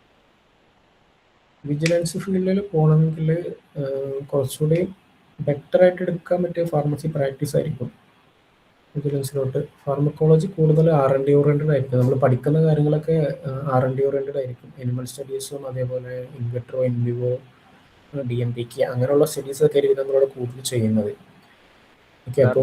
കോളേജ് ആയിരിക്കില്ലേ കുറച്ചുകൂടെ കോർ സബ്ജക്ട് വരിക?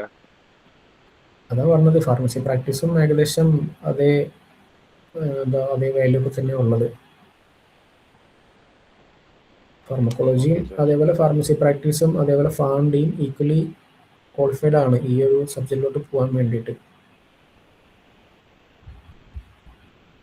ജസ്റ്റ് ഒരു ഫാർമക്കോവിജിലൻസിൻ്റെ ഒരു JD എടുത്ത് കഴിഞ്ഞു കഴിഞ്ഞാൽ അതിൽ വിജിലൻസിൻ്റെ ഏതെങ്കിലും സർട്ടിഫിക്കേഷൻ ചോദിക്കും. അതേപോലെ പിന്നെ ചോദിക്കുന്നത് എംഫാം എന്നേ ഉണ്ടാവുള്ളൂ. സ്പെഷ്യലൈസേഷൻ ഒന്നും ഉണ്ടാവില്ല. ഒട്ടുമിക്ക JD എന്ന് പറഞ്ഞാൽ ജോബ് ഡിസ്ക്രിപ്ഷൻസ്, അതിൽ ഒട്ടുമിക്കതിലും ഏത് സ്പെഷ്യലൈസേഷൻ ആണെന്ന് ഉണ്ടാവില്ല. ഓക്കെ, അപ്പോൾ ഈ റെഗുലേറ്ററി അതേപോലെ ഫാർമക്കോവിജിലൻസ്, ക്ലിനിക്കൽ ഇതിലോട്ടൊക്കെ ആർക്ക് വേണമെങ്കിലും പോവുക. കാരണം ഇതൊരു നോൺ ടെക്നിക്കൽ ജോബാണ്.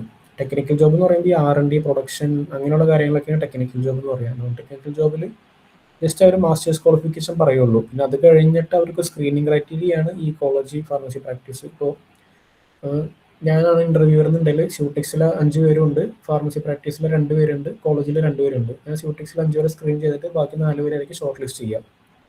ഓക്കെ, കാര്യം മനസ്സിലായില്ലേ? Yes sir, thank you. അപ്പോൾ അത്യാവശ്യം ടൈം ആയിട്ടുണ്ട്, നമുക്ക് വൈൻഡപ്പ് ചെയ്യാം. അപ്പോൾ എന്തായാലും ഈ സെഷൻ കേട്ട എല്ലാവർക്കും നല്ലൊരു ഇൻഫർമേഷൻ കാര്യങ്ങൾ കിട്ടിയിട്ടുണ്ടാവും. എന്തെങ്കിലും ഡൗട്ട് കാര്യങ്ങൾ ഉണ്ടെങ്കിൽ ഞാൻ അജ്മൽ സാറിന്റെ ലിങ്ക്ഡിൻ പ്രൊഫൈൽ ഞാൻ നിങ്ങൾക്ക് അയച്ചു തരാം, ഗ്രൂപ്പിലൂടെ ഞങ്ങൾ അയച്ചു തരാം. നിങ്ങൾക്ക് അതിൽ ലിങ്ക്ഡിൻ ക്രിയേറ്റ് ചെയ്യാത്ത ഒരു മാക്സിമം ലിങ്ക്ഡിൻ പ്രൊഫൈൽ ക്രിയേറ്റ് ചെയ്ത് നിങ്ങളുടെ ഡാറ്റാസും കാര്യങ്ങളൊക്കെ അതിൽ അപ്ഡേറ്റ് ചെയ്യാം. ഓക്കെ, അപ്പോൾ അത് ത്രൂ നിങ്ങൾക്ക് അജ്മൽ സാറായിട്ട് കണക്ട് ചെയ്യാം. കൂടുതൽ കാര്യങ്ങളും ഓപ്ഷൻസും അതുപോലെ ഇന്റേൺഷിപ്പ് കാര്യങ്ങളൊക്കെ സാർ നിങ്ങൾക്ക് അതിൽ അയച്ചു തരും. ഓക്കെ, അപ്പോൾ ഞാനൊരു ഫീഡ്ബാക്ക് ഫോം നിങ്ങൾക്ക് ഗ്രൂപ്പ് വഴി അയച്ചു തരാം. നിങ്ങളത് മാക്സിമം അത് ഫില്ല് ചെയ്യുക. ഈ ഒരു സെഷൻ എങ്ങനെയുള്ള കാര്യങ്ങളൊക്കെ നിങ്ങൾ തുറന്ന് പറയുക. എന്തെങ്കിലും ഡൗട്ട് ഉണ്ടെങ്കിൽ നിങ്ങൾക്ക് അതിൽ പറയാം. ഓക്കെ, അപ്പോൾ അത് അനുസരിച്ചിട്ട് നമ്മൾ പിന്നീട് ഒരു ദിവസം ഇതേപോലത്തെ സെഷൻ മാക്സിമം കണ്ടക്ട് ചെയ്യാൻ നോക്കാം. ഓക്കെ, അപ്പോൾ നല്ലൊരു സെഷൻ ആയിരുന്നു. കുറേ കാര്യങ്ങൾ എനിക്ക് മനസ്സിലാക്കാൻ പറ്റി. So thank you sir. അപ്പോൾ ഇങ്ങനൊരു സെക്ഷൻ വെച്ചത് എന്തായാലും എന്താ പറയുക, കേരളത്തിലെ സ്റ്റുഡൻസിന് ഒരുപാട് ഇൻഫർമേഷൻ ഗ്യാപ്പ് ഉണ്ട്. ബാക്കി സ്റ്റേറ്റ് വെച്ച് കമ്പയർ ചെയ്യുമ്പോൾ ഒരുപാട് ഇൻഫർമേഷൻ ഗ്യാപ്പ് ഉണ്ട്. അപ്പോൾ അത് ഇപ്പോൾ ഇന്നറിഞ്ഞ കാര്യങ്ങൾ നിങ്ങൾ നാളെ മറ്റന്നാളോ കോളേജിൽ പോയിട്ട് ആ സ്റ്റുഡൻസിന് പറഞ്ഞു കൊടുക്കാം. ഇന്ന ഓപ്പർച്യൂണിറ്റി ഉണ്ട്, അല്ലാതെ എൻ്റെ നാലെല്ലാം പോയി എന്നുള്ള രീതിയിൽ നിങ്ങൾ ഇരിക്കരുത്. കാരണം ഫാർമ ഫീൽഡ് എന്ന് വെച്ചാൽ ഫാർമസി അല്ലെങ്കിൽ ഡിസ്പെൻസിങ് മാത്രമല്ല, ഒരുപാട് ഫീൽഡ് ഇതിൽ വരുന്നുണ്ട്. അപ്പോൾ ആ ഒരു വിഷമവും കാര്യങ്ങളൊക്കെ മാറ്റി വെച്ചിട്ട് പുതിയ പുതിയ ഫീൽഡുകളും നിങ്ങളുടെ പാഷൻ അല്ലെങ്കിൽ നിങ്ങളുടെ ഇൻട്രസ്റ്റ് ഏതാണോ അതിനെ പറ്റിയ ഫീൽഡുകൾ നിങ്ങൾ സെർച്ച് ചെയ്യുക. അതിനുവേണ്ടി പ്രിപ്പയർ ചെയ്യുക, അത് കൊടുക്കുന്ന കമ്പനീസിൽ അപ്രോച്ച് ചെയ്യുക, ലിങ്ക്ഡിൻ വഴി മാക്സിമം ആൾക്കാരായിട്ട് കണക്ട് ചെയ്യുക, സംസാരിക്കുക, ഇന്ന ഓപ്പർച്യൂണിറ്റി വരുമ്പോൾ അറിയിക്കാൻ പറയുക, അല്ലെങ്കിൽ ഇന്ന ഓപ്പർച്യൂണിറ്റി കാണുമ്പോൾ അവിടെ പോയി റീച്ച് ഔട്ട് ചെയ്യുക. ഓക്കെ, അപ്പോൾ എല്ലാവർക്കും നിങ്ങൾ വിചാരിക്കുന്ന ഫീൽഡിലോട്ട് എത്തട്ടെ എന്ന് എന്താ പറയുക ആശംസിക്കുന്നു എല്ലാവരെയും. നിങ്ങൾക്ക് 8th സെം കഴിയാൻ നിൽക്കുന്ന ഒരുപാട് പേരുണ്ടല്ലോ, അപ്പോൾ GPAT-നൊക്കെ നല്ലോണം പ്രിപ്പയർ ചെയ്യുക. GPAT-നൊക്കെ അപ്ലൈ ചെയ്തവർ നന്നായിട്ട് എഴുതുക. ഇനിയിപ്പോൾ ഈ വരാൻ പോകുന്ന ബാച്ചിലർ സ്റ്റുഡൻസ് ആണെന്നുണ്ടെങ്കിലും ഇപ്പോഴേ തുടങ്ങുക. നിങ്ങളുടെ തിയറി എപ്പോഴും സൗണ്ട് ആയിരിക്കുക. അതേപോലെ MCQs ഒക്കെ പ്രാക്ടീസ് ചെയ്യുക. GPAT ആയാലും നൈപ്പർ ആയാലും എക്സാംസ് ഒക്കെ അതിൻ്റെ സീരിയസ്നെസ്സിൽ കാണുക. നിങ്ങൾ അപ്ലൈ ചെയ്തിട്ട് പഠിക്കാതിരിക്കും, എന്നിട്ട് തലേ ദിവസം എന്തെങ്കിലും മറിച്ച് നോക്കും, ഒരു 10 MCQ ചെയ്ത് നോക്കും. അങ്ങനെ ചെയ്തുകൊണ്ടൊന്നും കാര്യമില്ല. അത്യാവശ്യം നല്ലോണം ഒരു അറ്റ്ലീസ്റ്റ് 1 month എങ്കിലും നിങ്ങൾ ഇതിനായിട്ട് പ്രിപ്പയർ ചെയ്ത് പഠിക്കുക. ഓക്കെ, അപ്പോൾ ഏകദേശം 2 മണിക്കൂർ ആവാനായി. അപ്പോൾ ഇതുവരെ അവസാനം വരെ ഉണ്ടായ എല്ലാവർക്കും എൻ്റെ ഒരു താങ്ക് യു. നിങ്ങൾക്ക് ഇതിൽ നിന്ന് എന്തെങ്കിലും പുതിയതായിട്ടുള്ളൊരു അറിവ് നിങ്ങൾക്ക് കിട്ടിയിരുന്നെങ്കിൽ അതാണ് ഇന്നത്തെ സെഷൻ്റെ ഒരു വിജയം. നിങ്ങൾക്ക് എന്തെങ്കിലുമൊക്കെ അറിയാൻ പറ്റിയെന്ന് വിചാരിക്കുന്നു. അപ്പോൾ എന്തായാലും സുബിൻ നിങ്ങൾക്ക് മറ്റേ ഫീഡ്ബാക്ക് ഫോം തരും, അപ്പോൾ അതിൽ ഫീഡ്ബാക്ക് അറിയിക്കുക. എന്തെങ്കിലും എക്സ്ട്രാ നിങ്ങൾക്ക് ക്വസ്റ്റ്യൻസോ എന്തെങ്കിലും ഉണ്ടെന്നുണ്ടെങ്കിൽ എൻ്റെ ലിങ്ക്ഡിൻ അല്ലെങ്കിൽ വാട്സപ്പ് നമ്പർ തരും, നിങ്ങൾക്ക് റീച്ച് ഔട്ട് ചെയ്യാം. ഓക്കെ, അപ്പോൾ എന്നെ കൊണ്ട് പറ്റുന്ന ഹെൽപ്പ് നിങ്ങൾക്ക് എല്ലാവർക്കും ചെയ്തു തരാം. എല്ലാവർക്കും താങ്ക് യു.